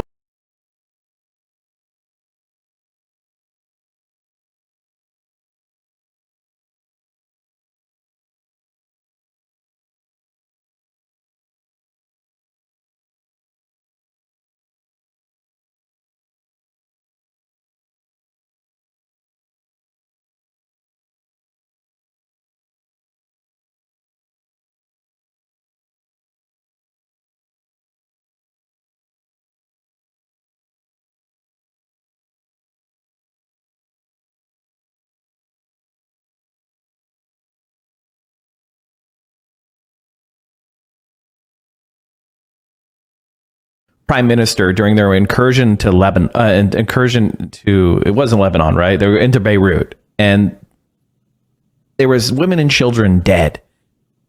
And Joe Biden was like, "Don't care, kill who you need to kill. I would kill women and kill who you need to kill." We saw this clip earlier, right? We saw this in a video earlier. So I'm quoting something that I already gave you to the receipts for earlier in the stream. And the Israeli prime minister, who was a liberal Zionist at the time, was like, "What?" And I had to kind of tell him to calm down. So I think Joe Biden knowingly supports what amounts to ethnic cleansing of Gaza and has absolutely no interest whatsoever in what his voters believe or think. And he comes from an era that is... Why this connection to Gaza? Again, he says every chance he gets that he's a Zionist and that he's a proud Zionist, even though he's not a Jew. I just realized Vio stole Romeo.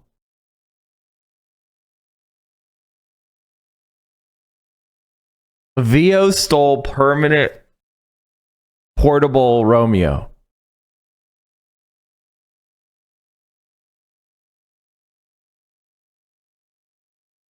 Son of a bitch. Portable Romeo theft. I was like, Jew. He says that's his language. He says, "I'm not a Jew, but I am a Zionist." He says, "I believe in Israel." He said, even if Israel didn't exist, we'd have to create one. All the same talking points. He's pissed at that. He hasn't seen Netanyahu. You're pissing me off just thinking about it. Right. So, like, is this religious fanaticism? Is this political orthodoxy? What makes a Joe Biden this Zionist and this sort of have this level of allegiance to Zionist values? I mean, hey, you're giving me permission. You're giving me permission to shit talk people. So this is my bread and butter. Basically, I think of Joe Biden as kind of a mediocre, slick. Was his dad a car salesman? I don't know. I think he was. Maybe I'm just inventing this in my own mind. But basically, AIPAC money. Oh God, I have a story. Oh, yeah. From my own political career that, listen, if you're in Pennsylvania politics, really into Pennsylvania politics, you will see corrupt shit, like actually corrupt, illegal shit all the time. Oh, tell me a story. Like what? So there was this one candidate who ended up in federal prison that I know. And he was considering running for Senate. And he basically said, if you promise to be with Israel no matter what, a bundler will arrive with a package of cash.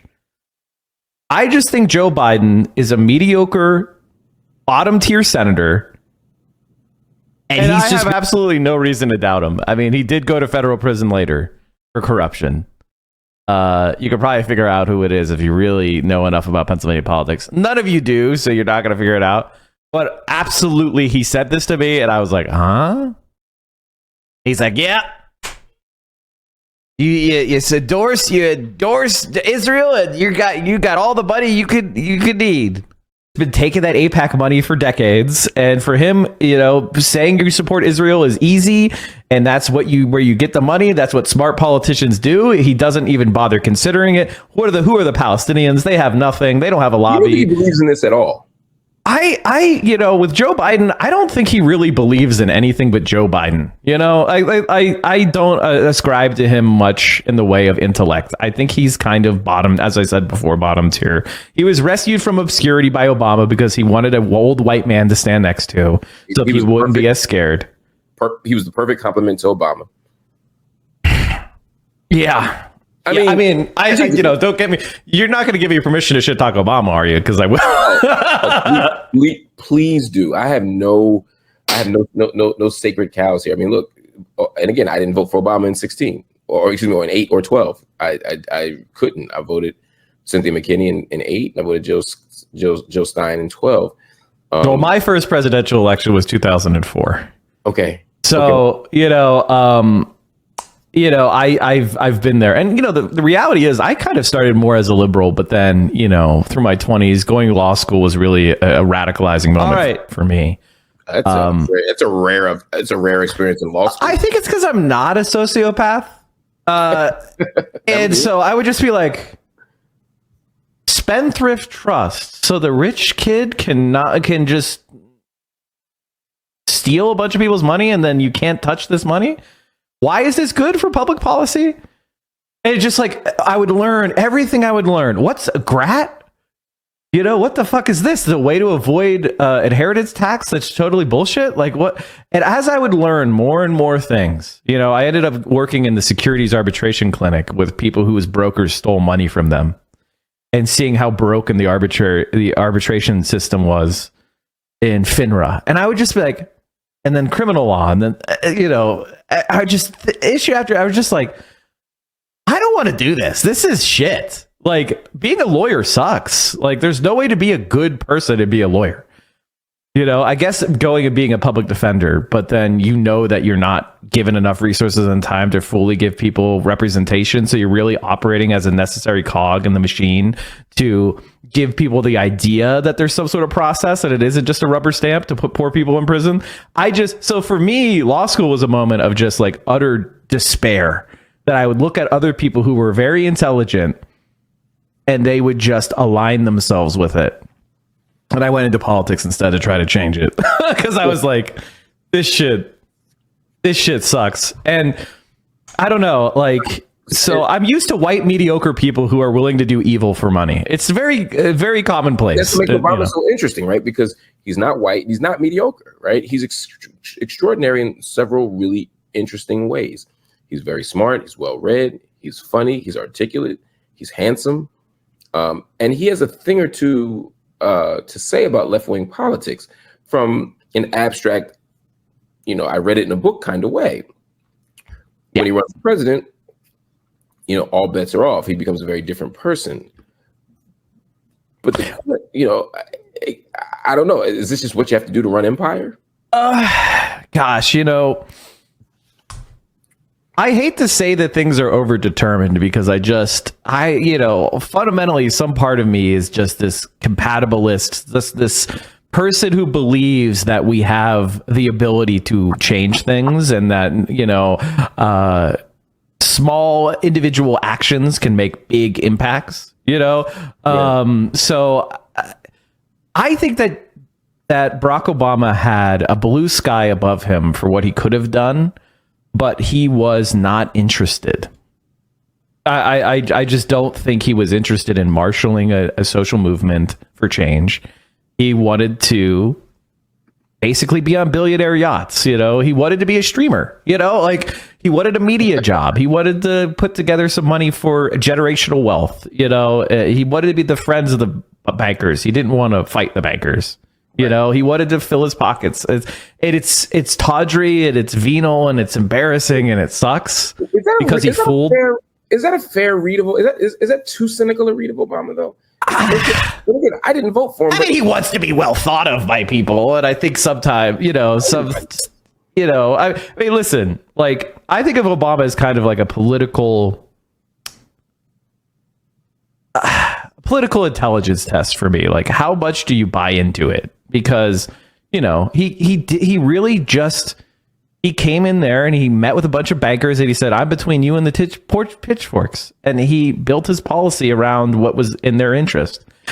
And, you know, that's an intentional thing. And he's an intelligent guy, as you rightly say. He's read, and he's aware of social democracy. He's aware of the alternatives. You know, he hired Larry Summers. He hired Rahm Emanuel. Like, this is, you know, it sucks. I wish he wasn't that guy. I wish he was the progressive guy we hoped he was. We voted him. And I always knew that he wasn't. Back in 2008, I wrote a piece called Not My Brand of Hope when he was running, and I was explaining all the reasons why he simply was not a real progressive candidate. I think the thing that I wonder about him, and I guess it may not matter one way or the other, but is if he is the kind of bait and switch liberal or bait and switch leftist that a Fetterman is. Maybe not as extreme a case, but is he of that sort? Or is he somebody who simply has embraced a kind of pragmatic logic that says, look, somebody's going to run this empire, and I'm probably the most safe and humane and reasonable and smart person to do it. And that comes with lots of concessions that suck in every way. But at least if I'm here with, at the helm, we won't have the kind of incompetence of Biden. We won't have the sort of extremism of Trump on the other end. We won't have, a kind of immoral or amoral kind of position that he values the right stuff. He's just willing to make all kinds of sacrifices and compromises to get outcomes under the premise of that's just how politics works. That's a generous read of Obama. I'm not saying that's my read of him, but that's a generous read of Obama. I think with the way I look at Obama is, I guess I'm kind of I'm Scottish, right? That's my grandfather was an RAF pilot, shot down in 40 over the Bay of Biscay. And the thing is, we're just pugilistic. So the soft peddling of bullshit always rubs me the wrong way. And it was never really accepted in my family. It was always cut to the chase, be honest, go, tell us what your goals are and go after it with verve and energy and vigor. And I just feel like Barack Obama represents this kind of self-aggrandizement, where his decisions are never mistakes. They're always just, well, that's the best we could have done. And it's like, motherfucker, you had 60 senators. You had a 70 or 80 seat majority. I can't remember exactly how much it was. You had the American you won Indiana, for fuck's sake. Okay. You had a mandate. Now, is it unrealistic to expect the New Deal? Probably it was unrealistic to expect the New Deal. What did you want? When Obama, for those of some of my audience is too young to remember, but Jesus, 16 years ago. Yeah. What did I want? Wow. Was elected, he had a supermajority. I think the first time my stomach really sank was when I found out about his transition team and all the delusions. I was what we was called at the time an emo prog, which was basically a progressive who is sad and you're never happy. And Obama is playing three-dimensional chess. That's what we kept hearing. Obama's playing three-dimensional chess. He's taking 2 years to do Obamacare and negotiating with the Republicans, even though he has a supermajority, because it's really going to pay off in 2012. And yes, Paul Krugman was screaming from the tops of the mountains that the stimulus package was 30% of the size it should be. But Larry Summers said, no more than $1 trillion. And that was that. Okay. He had to have Larry Summers design the stimulus package. He had a Nobel Prize winning economist over here who's significantly to my right telling him it wasn't going to work and it was going to cause the recession to lengthen for 6 fucking years, which is exactly what happened. I just look at the perfect example of this to really get in the weeds was the public option. Public option had, and this is according to some of the Podjohn guys and some reporting. The public option was the public option in healthcare. In healthcare, yes. Sorry for the shortcuts, but I'm trying to be concise. I have a tendency not to be, but and some reporting. There's a really good book from Ryan Grimm called "We've Got People" that really gets into some of these various progressive fights over the years. If you want to learn how frustrating it's been to be a progressive or leftist for this long. They had 55 votes for a public option, and they just deleted it, and they ended up passing Obamacare with reconciliation anyway. With 50, they didn't even have 60 votes. They didn't have to care about the filibuster. They ended up passing what amounted to a massive giveaway to the pharmaceutical industry. Mike, I know you're always right, but I'm an old Marine and soldier, so I used to be yelled at. I know that Trump has packed the courts, but TikTok has a puncher's chance of winning in federal court. I don't think you're right. The real question will be well, okay, let me just put it to you this way. The real question will be, what will the Republican Party's donors, what do they want? Well, how does politics evolve? That will determine whether or not the courts interfere. But when it comes to national security, the courts, the federal courts have been pretty normally, they don't give a shit.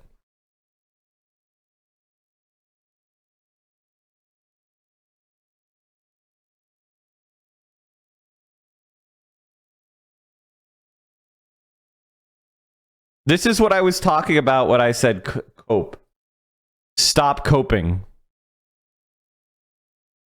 TikTok will now file for a preliminary injunction while their case is heard. This could go on for years. Just because they file for one doesn't mean it gets granted. And if the law is legal, it doesn't matter if it would harm them. The government is allowed to harm you according to the law.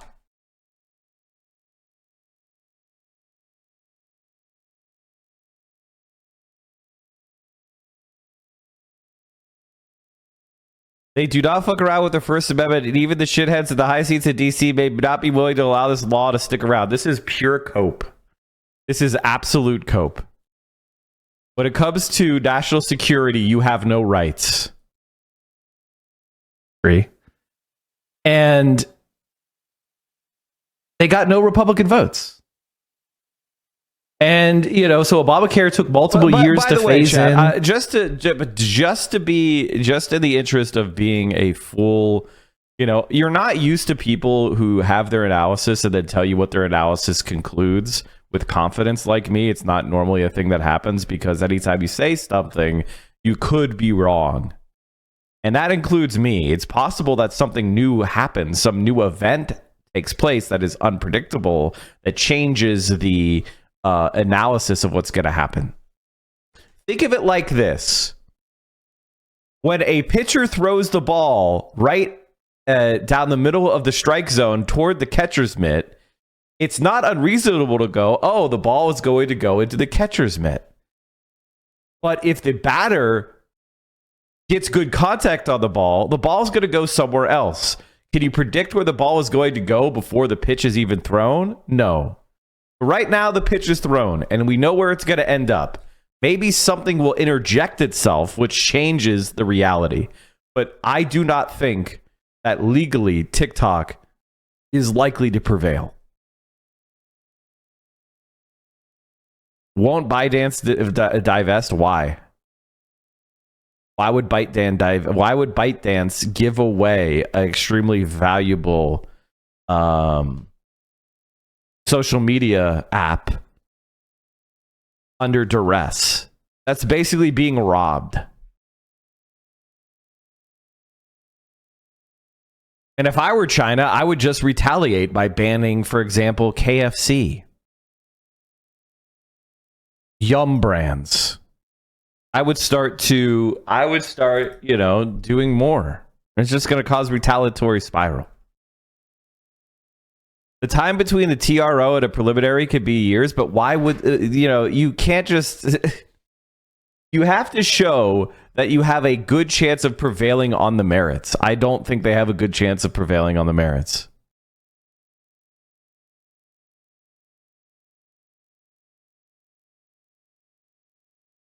My biggest gripe with you is that sometimes you dismiss some things as obvious when you're giving your analysis, which I think may be obvious to you. During your streams with MLH, he asked you about the Green New Deal, and you said, well, obviously some things would have to be changed. I think it's worth elaborating. No, I said developed.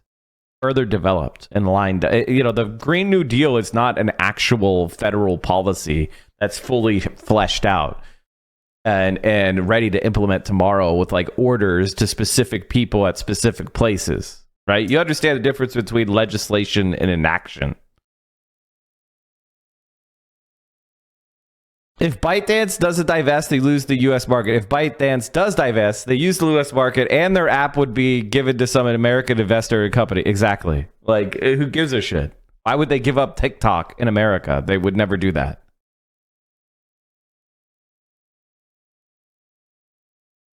This is the green light for the competitors or appropriators of the TikTok network to have at it. Also, who's going to want to invest in TikTok shit now?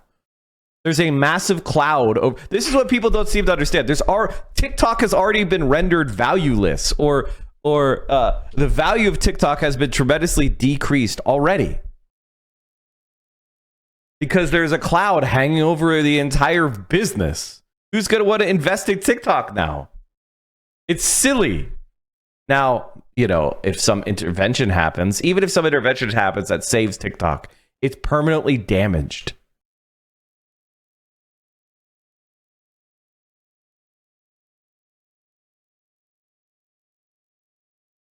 I could see TikTok sustaining itself and people downloading it from other places instead of the app stores. Sure, but not at the size it is now. Aren't there choices, give it up or for nothing, or give it up and get paid out by another corporation? No, because TikTok still exists in other countries. So giving it, splitting their brand name, it damages their brand in other places. Libs think TikTok is more invasive than Facebook or Twitter. There's no difference between the way TikTok handles your data and Facebook handles your data. Or any of the million other apps you download. You know, they got no Republican votes. They had no public option. They took 2 years to do it. They had a stimulus package that was way too small. And Barack Obama never raised the goddamn minimum wage in 8 years. The last president that ever raised the minimum wage, that signed his name to a minimum wage increase in this country, is George W. Bush. I want you to understand that. Feel that in your bones. This man he could have done more, okay? And he decided not to, and it resulted in him leaving office, handing the keys to Donald Trump. Now, I don't know what else you could say. The proof is in the pudding, man. On the Obama point, that when he comes into office in 2008 and 2009 January. Technically, fair enough. Yeah, he's elected in 2008. It's January 2009. He's inaugurated, and for the next 2 years, he has an opportunity to do all kinds of stuff with the supermajority. And this is the first kind of moment where Republicans weren't even pretending to play by the conventions of Senate. Mitch McConnell met him and said, "My goal is to make you a one-term president." One-term president, and he didn't listen. Right. Well, because Obama's still, and this I firmly believe Obama had and it might be arrogance, it might be self-assuredness, it might be naivete, whatever. But he believed that he could persuade them. Obama would walk into negotiations and say, "Look, I want the number to be 0. They want the number to be 10." So he'd walk in and go 5, and they'd go 10, and he'd go, "Okay, 6." They'd go 10.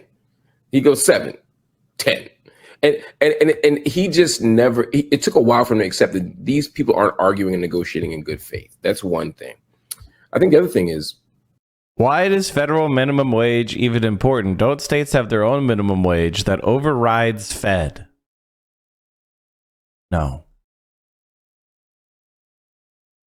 The federal law has the supremacy clause, meaning that it overrides state law. Now, states can go above and beyond the federal provision as long as they are following the federal law.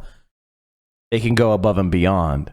But the federal minimum wage applies to all states and cannot be overridden by states. And I don't know what the answer to this is, but or what the solution could have been alternatively. But it seemed to me that Obama was holding on to political capital to get healthcare through. That he knew that would be his career. What's the likelihood of the Supreme Court making homelessness illegal combined with the practice of prisons charging inmates for their own incarceration? I mean, I haven't actually. I need to look at that. What is the homelessness case, chat? Do you guys remember the name of the case? What was the anti-homeless case? Do you guys remember what it was called?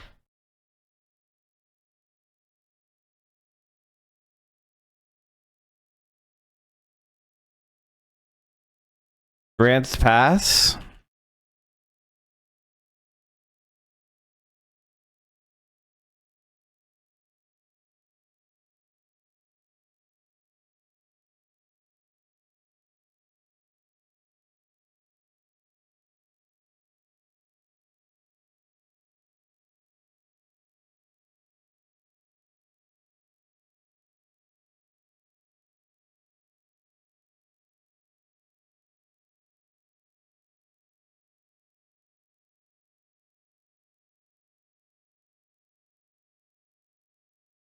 Does the city's enforcement of public camping against involuntarily homeless people violate the Eighth Amendment's protection against cruel and unusual punishment? Oh, God, there's no shot the conservatives say yes.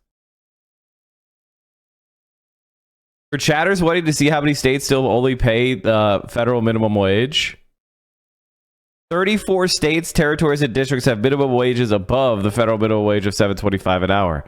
5 states have not adopted a minimum wage. 2 states have a minimum wage below $7.25, and 7 of those states, the federal minimum wage of $7.25 per hour applies.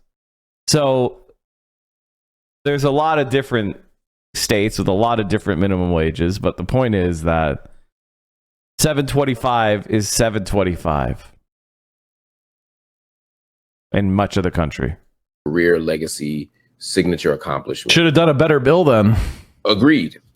But if he were to have fought for offshore drilling, if he were to have fought for a real significant public option in the healthcare plan itself, that there were moves he could have made with the supermajority, and even if he could have ramrodded stuff through it, and I think that the Blue Dog Democrats were never going to let that happen.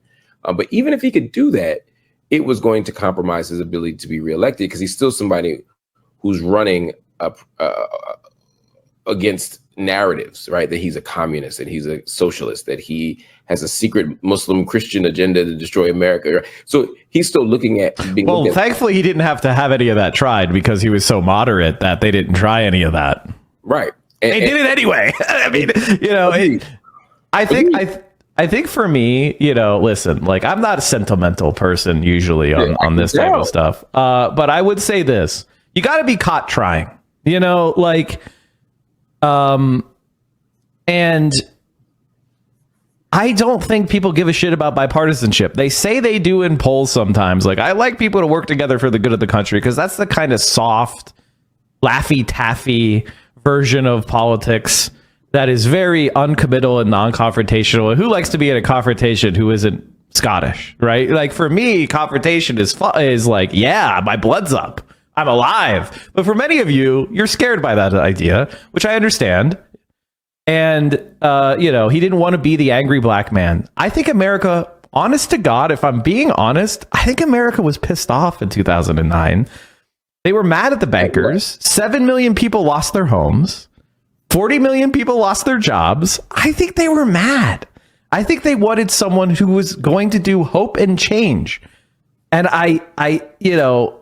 if he goes out there and he tries to do a bunch of change, and he tries to do a bunch of policies, which are very good public policies that all the literature shows is good and gives good outcomes, and it makes people's lives better, and they say, fuck you, Kenyan socialist, and they vote in Mitt Romney, well, okay, at least they have a bunch of policies that got passed. Right. And John McCain the first time, which seemed like a more plausible outcome. I never thought Romney had and when, by the way, like, the way Barack Obama got reelected, and I didn't mention it, and I was wrong to not mention it, is the way he got reelected is by running a populist campaign against Mitt Romney as a outsourcer at a Wall Street guy. And he ran a bunch of stuff about Bain Capital, which sounds like a fucking supervillains company.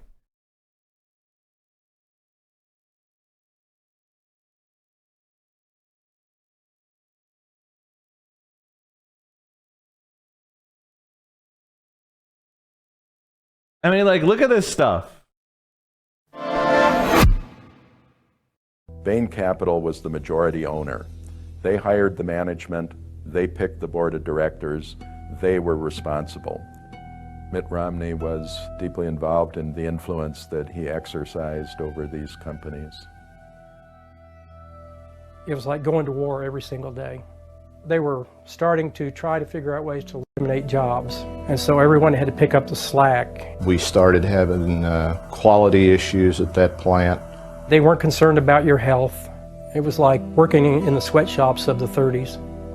Private equity is not per se bad, but what Bain Capital did was not capitalism, it was bad management. The decision makers were governed by a different set of rules than the rest of us play by. Look at this. It's still in Bain such Capital bitch mode. was sucking money out of the company like there was no tomorrow. The business model of loading a company up with debt in order to extract immediate profits for yourself out of it, and then ensuring the failure of the company later on, seemed like exactly the wrong thing that we needed in America today. They issued $125 million of bonds. And out of that $125 million debt, they paid themselves almost $40 million. It was like a vampire. They came in and sucked the life out of us. They made as much money off it as they could, and they closed it down. They filed for bankruptcy without any concern for the families or the communities. This is what's left of the plant. No rod mill, no melt shop, not much of anything. They came in, they destroyed. When you take away all the good paying jobs such as we had here at GST Steel in Kansas City, the middle class is going to become extinct. Bain Capital walked away with a lot of money that they made off of this plant because they took all of the money. We view Mitt Romney as a job destroyer. To get up on national TV and brag about making jobs when he has destroyed thousands of people's careers, lifetimes, just destroying people. When it is a business model, and when it is deliberate, and when it is a thought-out strategy on how to take the value out of a company in a reckless way and hurt others, and you then become a proponent of that strategy and talk about it as if it's the soul of capitalism and literally the soul of America, I think nothing could be more offensive. He's running for president, and if he's going to run the country the way he ran our business, I wouldn't want him there, because he would be so out of touch with the average person in this country. You know, I mean, how could you care? How could you care for the average working person if you feel that way?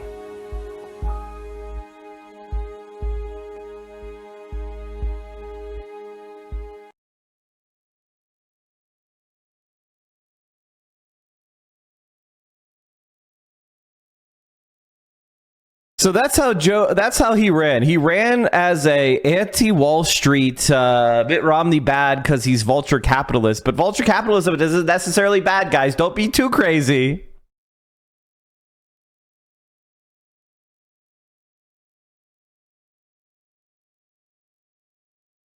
Picture of the day: Mitt Romney's money shot.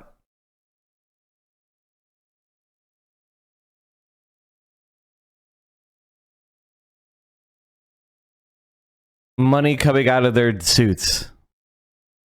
Shop it. I thought John McCain, with the right push, and with the economy collapsing at a moment where McCain says, "I don't know much about the economy," didn't do him any favors. Right? And like, honest to God, we have to let go of the idea of political plausibility as those are invisible handcuffs you're handcuffing yourself with. I argue for policies that are good, and it's my mission in life to convince you that they're possible. I'm not going to try to divine what you think is possible before I even come up with a bid. I'm going to tell you what I think is going to make your life better and how we can do it. And I'm going to ask you to join me. And I don't feel like Barack Obama wanted to take ownership of things, even though that ownership was given him. Obamacare. He wanted to call it the Affordable Care Act, some sort of bland corporate insurance scheme to move the needle on a couple percentage points of uninsured. Why didn't he should have leaned into that and said, "You're goddamn right. We're going to give everyone Obamacare. You're never going to have to worry about bankruptcy and medical care again. I'm going to take care of you. That's what you elected me to do." He could have been a man and stepped into that and leaned in, and maybe that wouldn't have worked. I'm not trying to be toxically masculine here. I just mean being responsible for your actions. I just mean being an adult, being accountable, and believing in what you were arguing in favor of. That's what I mean. I don't mean like, oh, a tough man. Just being an adult, not being a mealy-mouthed worm, but a human being. That's what I meant. Just so you understand. Fucking what? He got reelected as a lame duck, did jack shit, got a pie in the face on the way out with an empty Supreme Court seat for 330 plus days, That was disrespectful. and handed the keys to Donald Trump. Who gives a fuck? What did he get reelected for? Nothing. So I guess I'm sorry for getting worked up. No. I mean, this is my life. And I remember all these arguments at the time and how frustrated I was that they were not going to work. He wasn't playing three-dimensional chess. He wasn't going to get the Republican fever to break. He wasn't going to do this. And it didn't happen. And none of the people who I argued with changed their mind and are now, going, you were right, Mike, back then. Now we need to listen to you. They say the same dumbass shit now that they said then when it failed. So I don't have any more, I guess, because I'm getting old. Sorry for raising my voice. This is just 20 years of effort of frustration that's coming out. You are bereft of fucks. You have no to give. Yeah, I stopped caring about this kind of like mamby-pamby bullshit a long time ago. And I think most of the people are with me. I think most of the American people are with me. I just think we haven't had someone with the ruthless... it's like the Jeremy Corbyn, Bernie Sanders were the first one. You needed to see the nice guys get fucking humiliated and pantsed in front of the world over bullshit to realize that it's not because, these centrists have heard the arguments. They just are evil bastards, man. And you've got to beat them. And you need to get tough. And you need to be prepared to fight against AIPAC, to fight against these people are not going to ever, they don't give a shit about free speech or justice or anything. They care about power. Are you going to care about power, or are you going to let yourself be handcuffed over like these rules you've invented for yourself that they're not playing by? I think that's pretty much my political thesis in a nutshell, which is just like the left needs to care about power more than the other people need to care about power. If the Democratic Party is going to refuse to take power, then you need to take power. And the reality is that they don't refuse to take power. They exist to block us. And you could see how ruthlessly the Democrats operate against people like Summer Lee in primaries or AOC in primaries, right?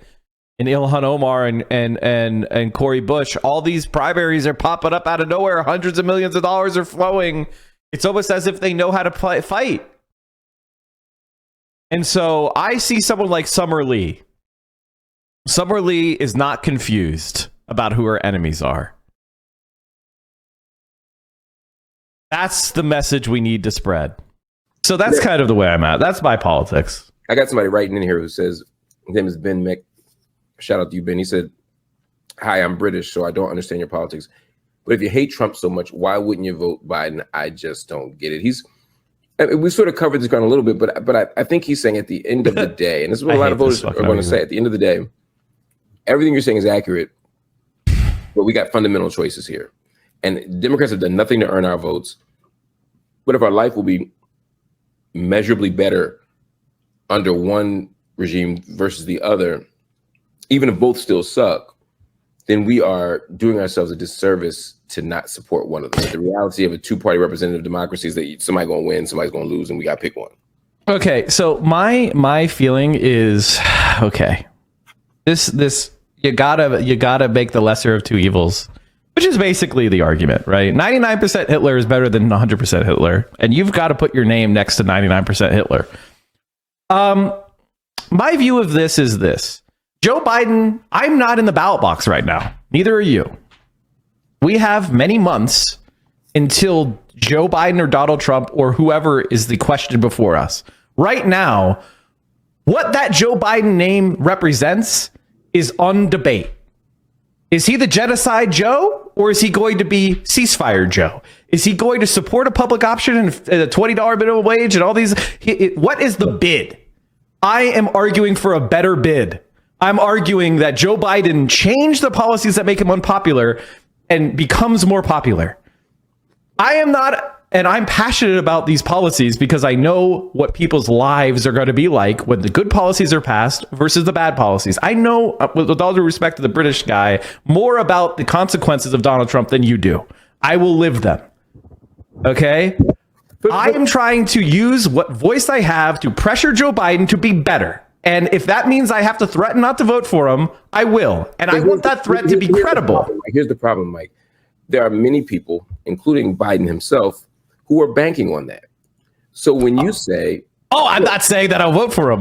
Just to conclude, I will not vote for you if you're doing a genocide, bitch. So deal with it. I believe you, but there are a lot of people who will talk just as heavy as you're talking, who will say, hey, look, I'm trying to force Biden to be better. I'm going to be the Frederick Douglass to his Abraham Lincoln. I'm going to. And by the way, like, can I? I get what Mark is saying. He's challenging me, and I want to say this: like, the more that we have to talk heavy, the more we have to protest, the more we have to put our lives and livelihoods and reputations on the line, like the students are at Columbia and Yale and all around the country. They're putting all their lives on the line for justice. The more he makes us suffer before he finally caves, which he will do, the more harder it's going to be to make those people come back home. So he needs to cave already. I'm going to make him be great because he won't be great on his own. Right? Yeah. Okay. But they're banking on the fact that once November comes and you're walking in that booth, especially having already lived under Trump for 4 years, that the moment you have a chance to pull that lever, even if Biden hasn't earned the vote, you're going to say, yeah, I do want him to be better. Yeah, I wish he was better. Yeah, he's fucking shit. But there's two pieces of shit on the other side of this. And I care enough about the vulnerable, or I am one of the vulnerable, in such a way that I just can't allow Trump to be the victor. Not even on some like Democratic voters are responsible for holding the threads of American democracy together. Nothing like that. I mean, you should vote your conscience. People have to earn your vote. No one owes us a vote or owes us anything. We don't owe anybody anything until we elect them. But there is a way that at the end of the day, you're still going to say, look, if I vote this way, this is the outcome. If I vote that way, here's the other outcome. And I don't want a bad outcome. I mean, Biden's banking on that. He's banking on the fact that you're not going to just hold the line. You're going to, at some point, you're going to get scared. You're going to say, you know what? Fuck it. I can't do this. I can't. Okay. I mean, just so everybody's clear, I'm going to hold the line. I'm serious as death. Now he can think I'm bluffing. Try me. But let me just also say this. Are most voters you, or are most voters? Oh no. Well, let me get into this. Like this is a really good question, because we're not really talking about my choice, right? Because I'm a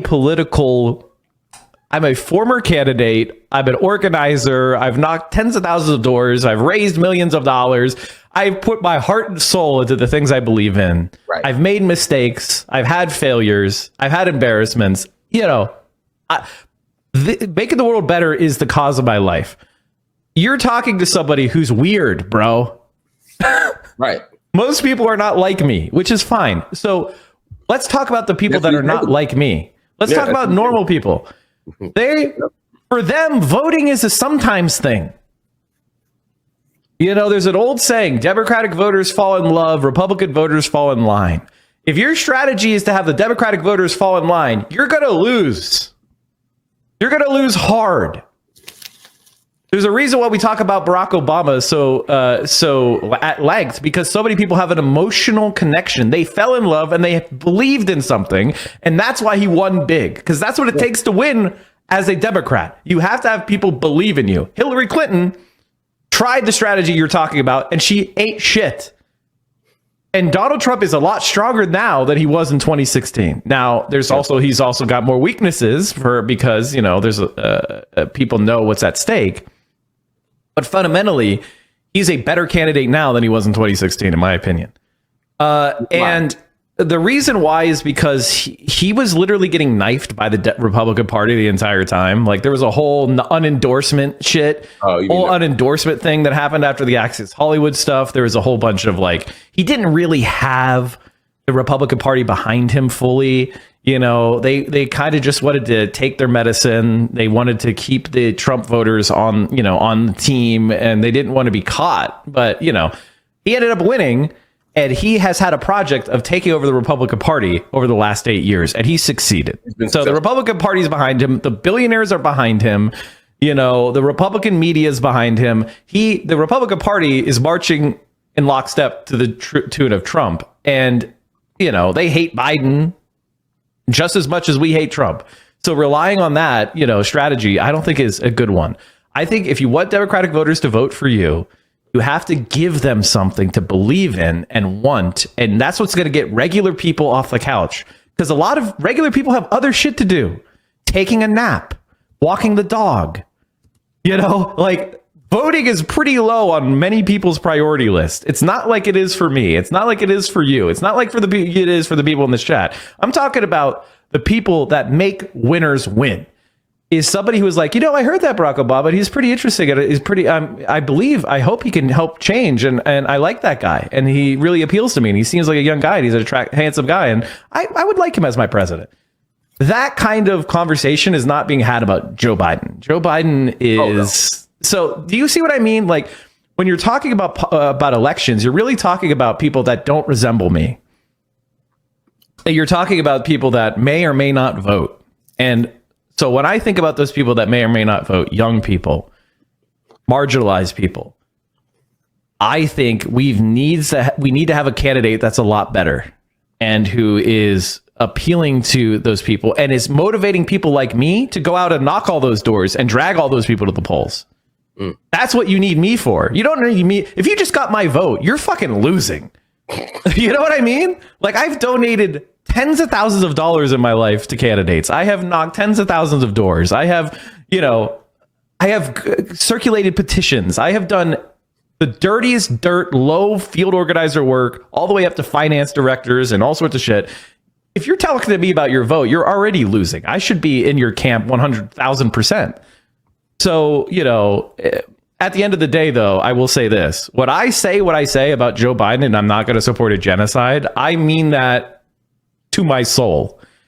And if that means that this country has to suffer consequences because Joe Biden would rather do a genocide than win, I'm willing to accept that. Just like when the Whig Party died, a lot of anti-slavery Whigs said, you got to vote for the Whigs because sure, they're not an anti-slavery party, but the Democratic Party is a pro-slavery party.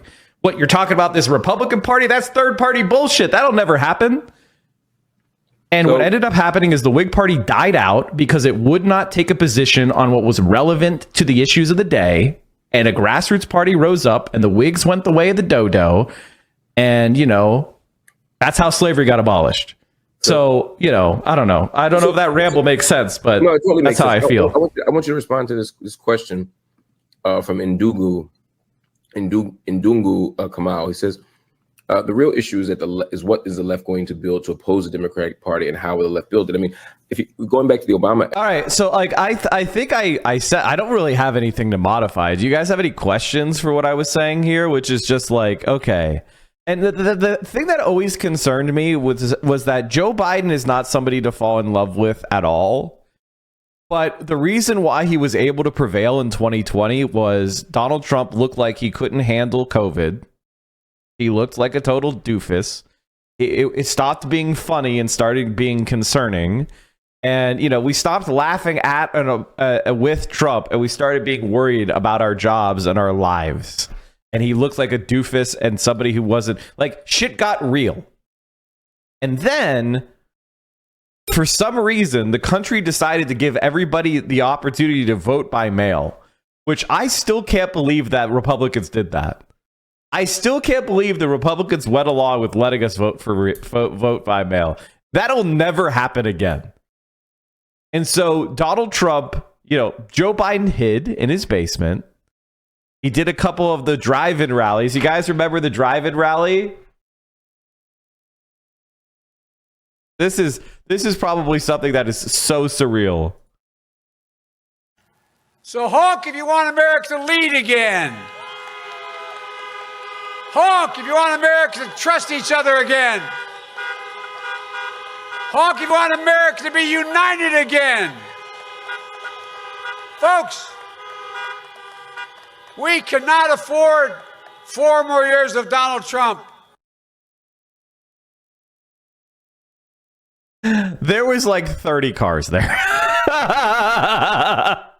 But the vote by mail made it really easy to vote. Everybody was already sitting at home anyway. And Joe Biden, was able to get all those low turnout people to show up. And we had a very high turnout election because the barrier to voting was very low and the issues were so serious. We don't have the same conditions now. Right? People now have an experience with Joe Biden's presidency and the mistakes of the Trump presidency. They're in the rearview mirror. They're also, a lot of them are connected to COVID, and most people don't want to think about that time and again. Like, most people don't want to think about the years we lost because of COVID. So when people think of the Trump presidency, they don't think of the COVID period. They think about the pre-COVID period. And quite frankly, if COVID hadn't happened, Donald Trump would have won re-election. Your point about being the ones who come out to knock doors is poignant. We're willing to compromise with libs on a lot, but this genocide has crossed everyone's line and they've chosen genocide over the left. Mind-boggling. I don't have a question. I just hope you get more guest feature spots like this because you really spit when prompted by an interview. I just need the reality is I think I went a little too hard in this one.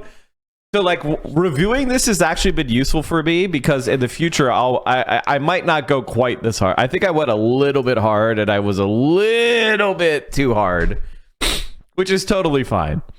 But you know, it's good to calibrate yourself. Era. I mean, the Tea Party was a legitimate movement that certainly co-opted the Republican Party, certainly dragged them to the right on several key issues. But they had a lot of money behind them too. Absolutely. So that's the question. Like, how do you build the left-wing version of that? How you? My father-in-law is gone because he wouldn't get a vaccine. I still remember all those fucks in his family that were anti-vax. That's so sad. Sarah, LOL, thank you for the 9 months. Build a left-wing opposition to the Democratic Party in period, in general. You know, if you want some hopium, in this past week, the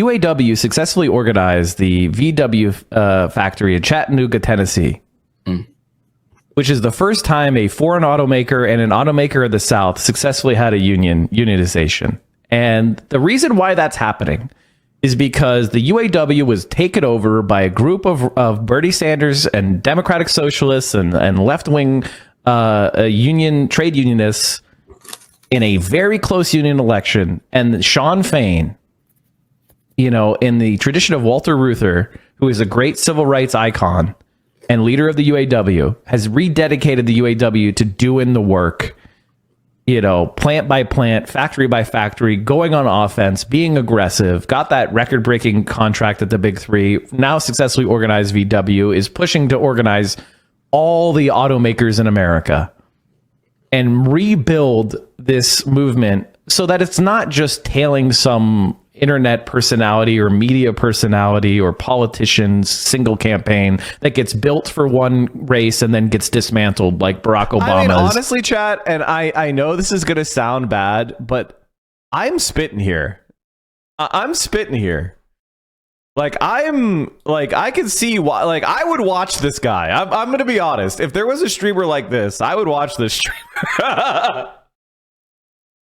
You know, like, I'm hitting so many notes here. There's so much good shit weaved in that I could break down and go into more, like Walter Reuther. I'm talking about the Chattanooga stuff. There's just like so much detail in this answer. This is a really good answer. I'm very proud of this answer. I watched the chat and Mark's chatters were going harder than you. It's a hard, friendly community. Good.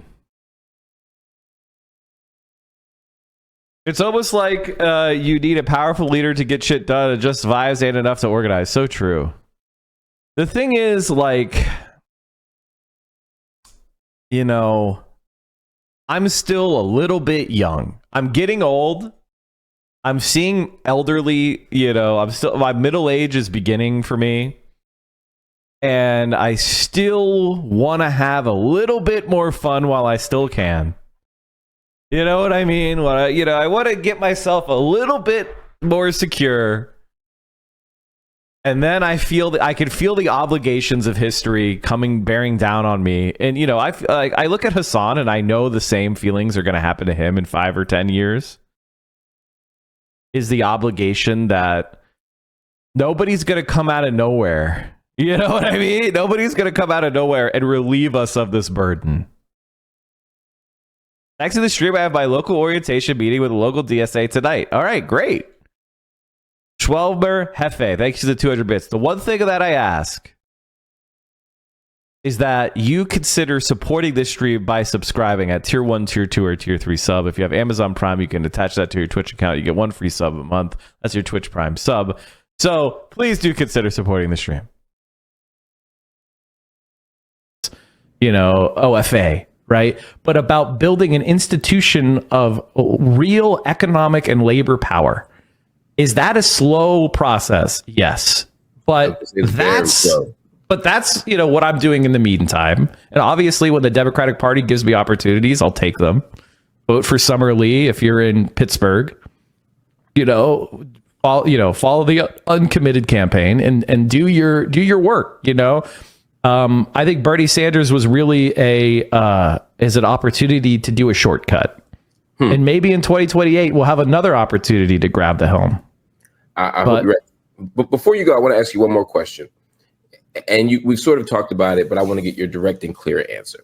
Should we fear a Trump presidency? Everything else is... Tell me about it. I live in Texas and no one in blue states wants to come to our rescue. Just leave and talk trash. Well, I mean, personally, I see a place like Texas as a difficult battlefield. The right wing knows exactly what is at stake there, right? So they're fully organized. And you have a lot of garbage, and I don't think you should give up on anything. But I also don't think that you have an obligation to sit around somewhere where you're not happy because you don't want to be betrayed, you don't want to give up. I think you need to live your life to the fullest.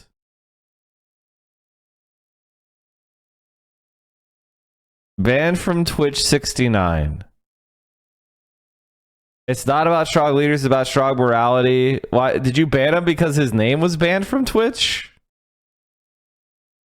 I don't see anything that was really bannable. All right, do you think he was being a conservative troll? I'm just yeah, I mean, obviously he's a conservative troll, but I don't know if he had said anything trolly enough. I don't know. I'm just being fair to the chatter. All the other candidates. Rich people move out of Texas if they can. Sure. I mean, is anywhere afford? I mean, the most affordable place in the country is like Pittsburgh and Chicago. If both of those places are hell of a lot better than Texas. Should we fear a Trump presidency? I think the answer to that is absolutely, and you're delusional if you think you shouldn't. I'm saying that, and the reason why I say that is, as weak and feckless and stupid as and pathetic the Democrats are, the Republicans are even more ruthless and evil. And we're in an uncomfortable situation where we don't have someone to support that's going to cause positive change. And the real question is whether there will be a rapid defeat or a slow defeat. And obviously slow defeat is preferable to rapid defeat. But you know what I prefer to both of those? Winning some things. Right. And, the question of whether is the reelection of Joe Biden a path to victory? Or is the election of Donald Trump a existential threat? And I do think that there's a non-zero chance that Donald Trump could do some really dangerous things. And I think that his hold of the Republican Party is a lot stronger than it was in 2016 to 2020. And so he may have much more institutional backing than he did back then. Oh, I think he does. I mean, for me, I think... That's what I'm scared about. Yes, and that makes complete sense. I mean, I always say there's two kinds of people. People who want to change the country and people who want to run the country. Yes. And, Trump isn't driven by an ideology. He's driven by a narcissistic desire to run the country and at best to advance his own economic interest, as narrowly defined as those can be. And so because Trump's not driven by an ideology, he's very easy to influence and to sway. You get John Bolton next to him for 5 minutes, he'll want to blow up his, a nursery school, and he also at times is like, we're isolationists. At times he's hands-on, at times he's hands-off. And there's no, to me, coherent, mappable set of political positions he takes that produces that kind of, kind of platform, but rather he doesn't give a shit. He does whatever works in that moment. He does whatever will get him. He's a ruthless pragmatist. Ruthless, you could say a paleogenetic ultra-nationalist who uses pragmatic politics to increase his power. You use much fewer words to say what I was just trying to say. I think there's one word for that that's even fewer. Fascist fuck. What do you say to people that say just move to avoid the war? Obviously, just move is ridiculous. I'm not saying just move. I'm saying don't feel like you can't move. If you want to move, if you want to leave Texas, fucking leave Texas. Don't feel like you have some sort of obligation to stay.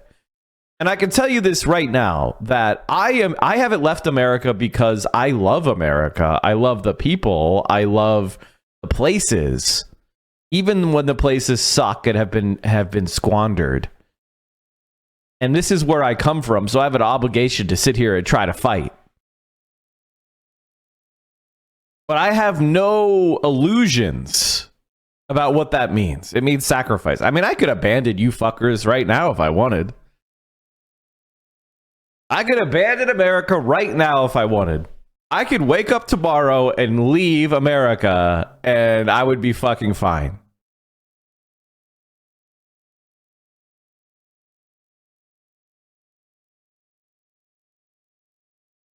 But that is not the right decision. Because wherever I end up, we're going to end up in the same fights. Either engaged in the same fights or affected by these fights. Whether I move to Oslo or Austria or Beijing, I'm still going to be in all the same fights. I can't avoid it. We are one global community. So I'm going to plant my feet and I'm going to put my back into it.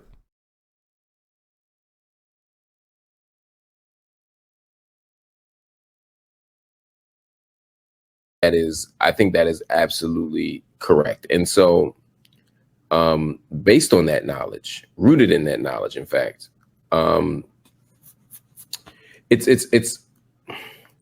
makes him scarier to me because he's less predictable. He's harder to sort of, it's hard to determine what he's going to do because it's not like, okay, he's an imperial. Like, I've had lots of conversations, not lots. I've had conversations with John Bolton. I've studied John Bolton a lot, right? Oh, God. I know. The stench of sulfur must have been intense. Oh, my God. You have no idea. But there's a way that I know that whatever problem he sees or he confronts, he wants to respond with guns and bombs and violence, right? That's just who he is. And so I can easily trace his policy decisions. And if he were president, I could even more easily trace his policy choices based on his ideology that guides him. Because there's certain things he's not going to do. There are other things he's absolutely going to do. It's much more challenging to do that with Trump. And my worry is whatever advances his agenda in that moment will be the thing that he does. And because he has mastered the art of doing 180s, changing his mind completely, telling everybody to fuck off and continuing to walk, right? He doesn't have a sense of accountability. You know what it is? He literally is shameless in the most literal sense. He has no shame. And because of that, and he has no moral compass and he has no political sort of... He's well suited to the time. He is perfectly suited for the time, but it also makes him very, very scary because he'll do anything. I think as a leftist, I will be one of the few people who says that I believe that Donald Trump really did want to do a coup on January 6th. He just didn't know how to do a coup. You know what I mean? Like, he was an incompetent. He wanted to do it, but he didn't have the ability to effectuate it, which is kind of wild to say about a president, but also makes sense if you know how our institutions operate. Wow. And I think the thing that scares me a bit is that it's not Donald Trump per se. And this is why I bring this up is I think it's actually the billionaire class in America has learned from Trump, and the Republican politicians have learned from Trump, and that fascism, they become self-aware that there's really no rules, that they can do this. They can ban protests in Mississippi and nobody will do anything. They can. Like, look at the way that they're treating the students, the protesters against Gaza, with arrests and immediate I mean, they're going after them way harsher than they went after the Occupy protests or the Black Lives Matter protests or the protests against the Vietnam War. And when they protested the Vietnam War in Colombia, they occupied buildings. They went into the president's office. They stopped classes. They didn't just put tents in the fucking quad. And the violence that's being enacted on those protesters is even more ruthless. Like, we are in a different epoch. Liberal values do not exist, even among liberals. We have all been changed.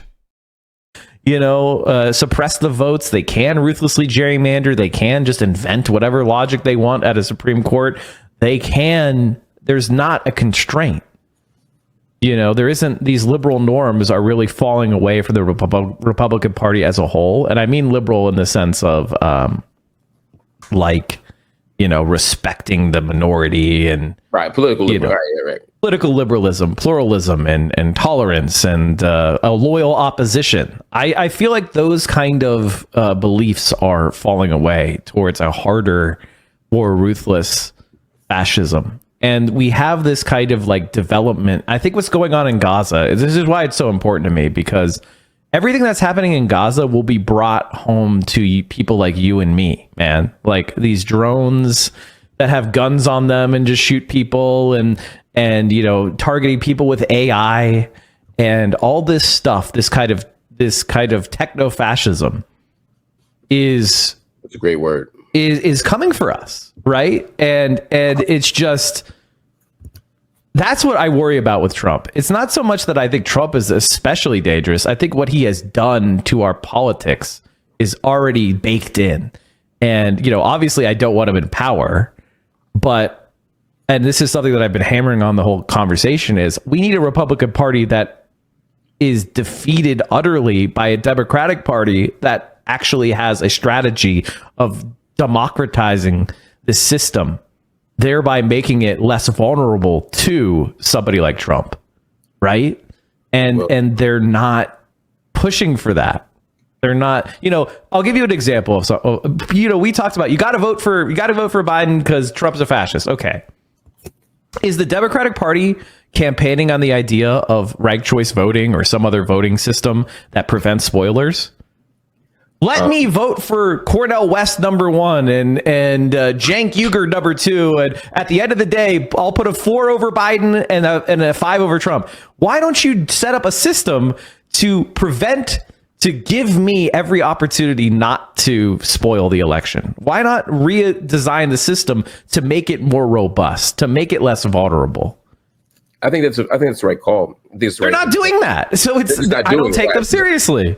Yeah. I think that one of the things that really frustrates me is everything that I'm saying is very not. I mean, I guess for me, I've been thinking this stuff for so long, it seems so obvious and easy. And so I have to ask myself, why isn't this being pursued? If you're really, okay, you're the Democratic Party. Okay, you are the DNC chair, right? You sit down in your office and more people are center left than they're center right. At the end of the day, more people want the government to help out than people are evil bastards. Okay, cool. Why aren't you approaching fundamental reforms to make the country more democratic? If you have the democratic advantage, why aren't you pursuing reforms to make the country more democratic?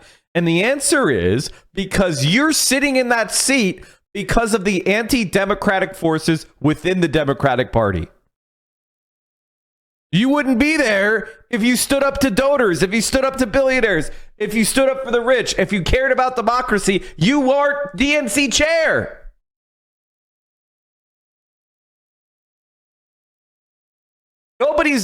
Austin had a vote on ranked choice voting and it failed because nobody's spending money to educate people what that fucking even means. Yeah, we get it, but they don't. Why don't they get it? They're not stupid. They have Harvard graduates, They have people that took political philosophy. Yeah, absolutely. But at the end of the day, it doesn't serve the ruling class's interests. It's really exactly.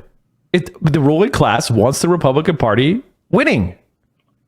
And the Democratic Party is part of that ruling class. The elites of the Democratic Party. Joe Biden said this. You could go look it up. He said he was worried in 2020 that the Republicans would lose by too much because that would be bad for bipartisanship. Can you imagine a Republican saying that? Like, I don't want the Democrats to lose by too much. That'll be bad for bipartisanship. After 4 years of Obama, or 8 years of Obama, I see why he would say that. I mean, he witnessed it up close. But you're right. The undergirding logic of it, the underlying logic of it is quite scary. And it speaks to a kind of fecklessness, a type of political cowardice, a lack of political imagination and ambition that the Democratic Party has. And I think they're going to pay the price for it in November. I don't God, I just hope that they just change their policies so that I can, as I said at the beginning, I said I'm easy to please. It may not seem that way with how fiery I got tonight and how much knowledge and anger I have.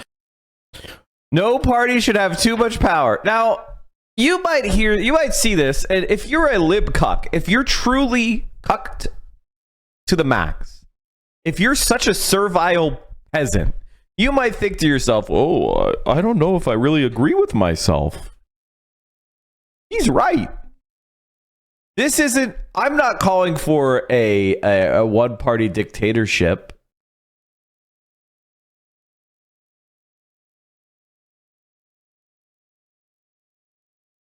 Okay, I'm calling for a one-party dictatorship, but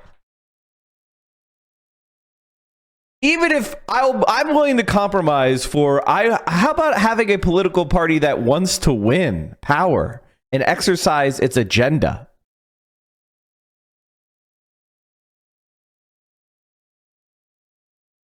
These are many thousands of hours of effort. Look, and you're working and you're frustrated by what you've seen. And I get it. I have no issue with your frustration, and I share your frustration. I'm not sure if I'm in this. I don't know. I don't know where I am in terms of voting in November. I just don't know. I mean, let's just work to make Biden better.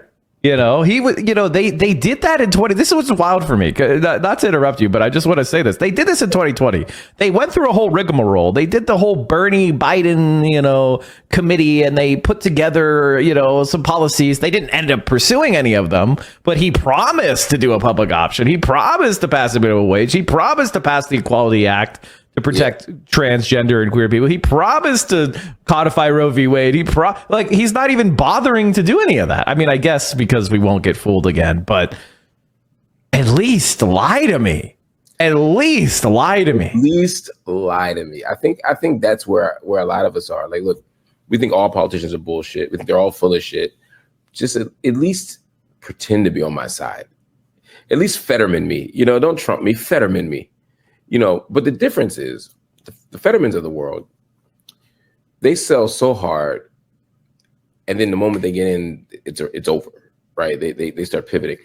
I need somebody who's somewhere, maybe actually a little in the middle, where they're not. That's the JB Pritzkers. I feel like JB Pritzker has done that a little bit in Illinois. I'm not from Illinois. What was I on? If I'm falling for bullshit, but you might be. I think you're gonna be on a really angry rant about Pritzker in like 6 months or a year. You know what I mean? Like you're just like, what? I can't believe I trusted this piece of shit. Oh no, I don't trust anybody. I'm just, I just, I'm very passed a constitutional amendment to guarantee the right to collective bargaining. As far as I understand, he hasn't been shitting on Brandon Johnson unless, I'm not in Illinois, so I don't know the nitty gritty.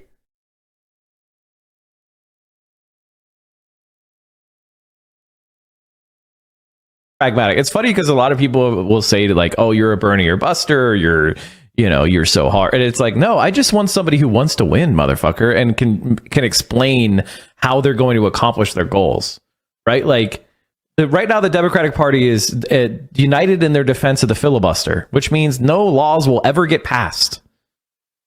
How can you possibly be serious and be supporting? And it's already an anti-democratic institution in the Senate. California has as many senators as Wyoming, and then on top of that, you're going to make it so you have to have 60. Yeah, it's wild. Yeah, come on. Fair enough. Let's be serious. Mike, we got to run because we got to do our guys' update. But I want to thank you for hanging out with me. You got to come back. We got to do this again. Seriously. Yeah, you can come on my show next. Whenever you want. You send me a note. I'm there. All right. If you want, can I do a plug before you go? I would need you to do a plug. Tell people what you're up to, where to find you, all the stuff. All right. So I'm really bad at this whole marketing thing. I'm Mike from PA on Twitter, which I really just use as my intellectual venting. But my real show is at Central_Committee on twitch.tv/Central_Committee. I am the early morning streamer. So if you need a live content early in the morning from 10 a.m. Eastern, 7 a.m. Pacific, all the way to noon Pacific, 3 p.m. Eastern, that's where I'm at. 5 days a week, Monday to Friday. And, you can listen to me while you're in the office or working. Actually, a leftist who wakes up in the morning. So come join me. Yo, y'all got to check this out, man. I really, really, really enjoy. I don't plug stuff that I don't enjoy. Twitch.tv Central_Committee. Go there, check them out daily, Monday to Friday. It's definitely worth it. Also, follow him on social media to get all the insights, all the thoughts, and all the links and stuff that he's up to. Mike, my friend, so good to talk to you, bro. Thanks for having me on. I hope you enjoyed it, everybody. I threw my links in the chat. So awesome. You can hit that follow button too. Yes, please hit the follow button. Follow him on everywhere. And for folks out there who are watching from my end, if you are watching Night School for the first All right, there you go, chat. Look at that. The Mark Lamont Hill. And if you enjoyed this video, make sure you go and like, comment, subscribe. It's absolutely great to have Mark Lamont Hill in our Rolodex. If you know what that is, you're a boomer. He's been posting sweet clips for your interview too. Oh, hell yeah.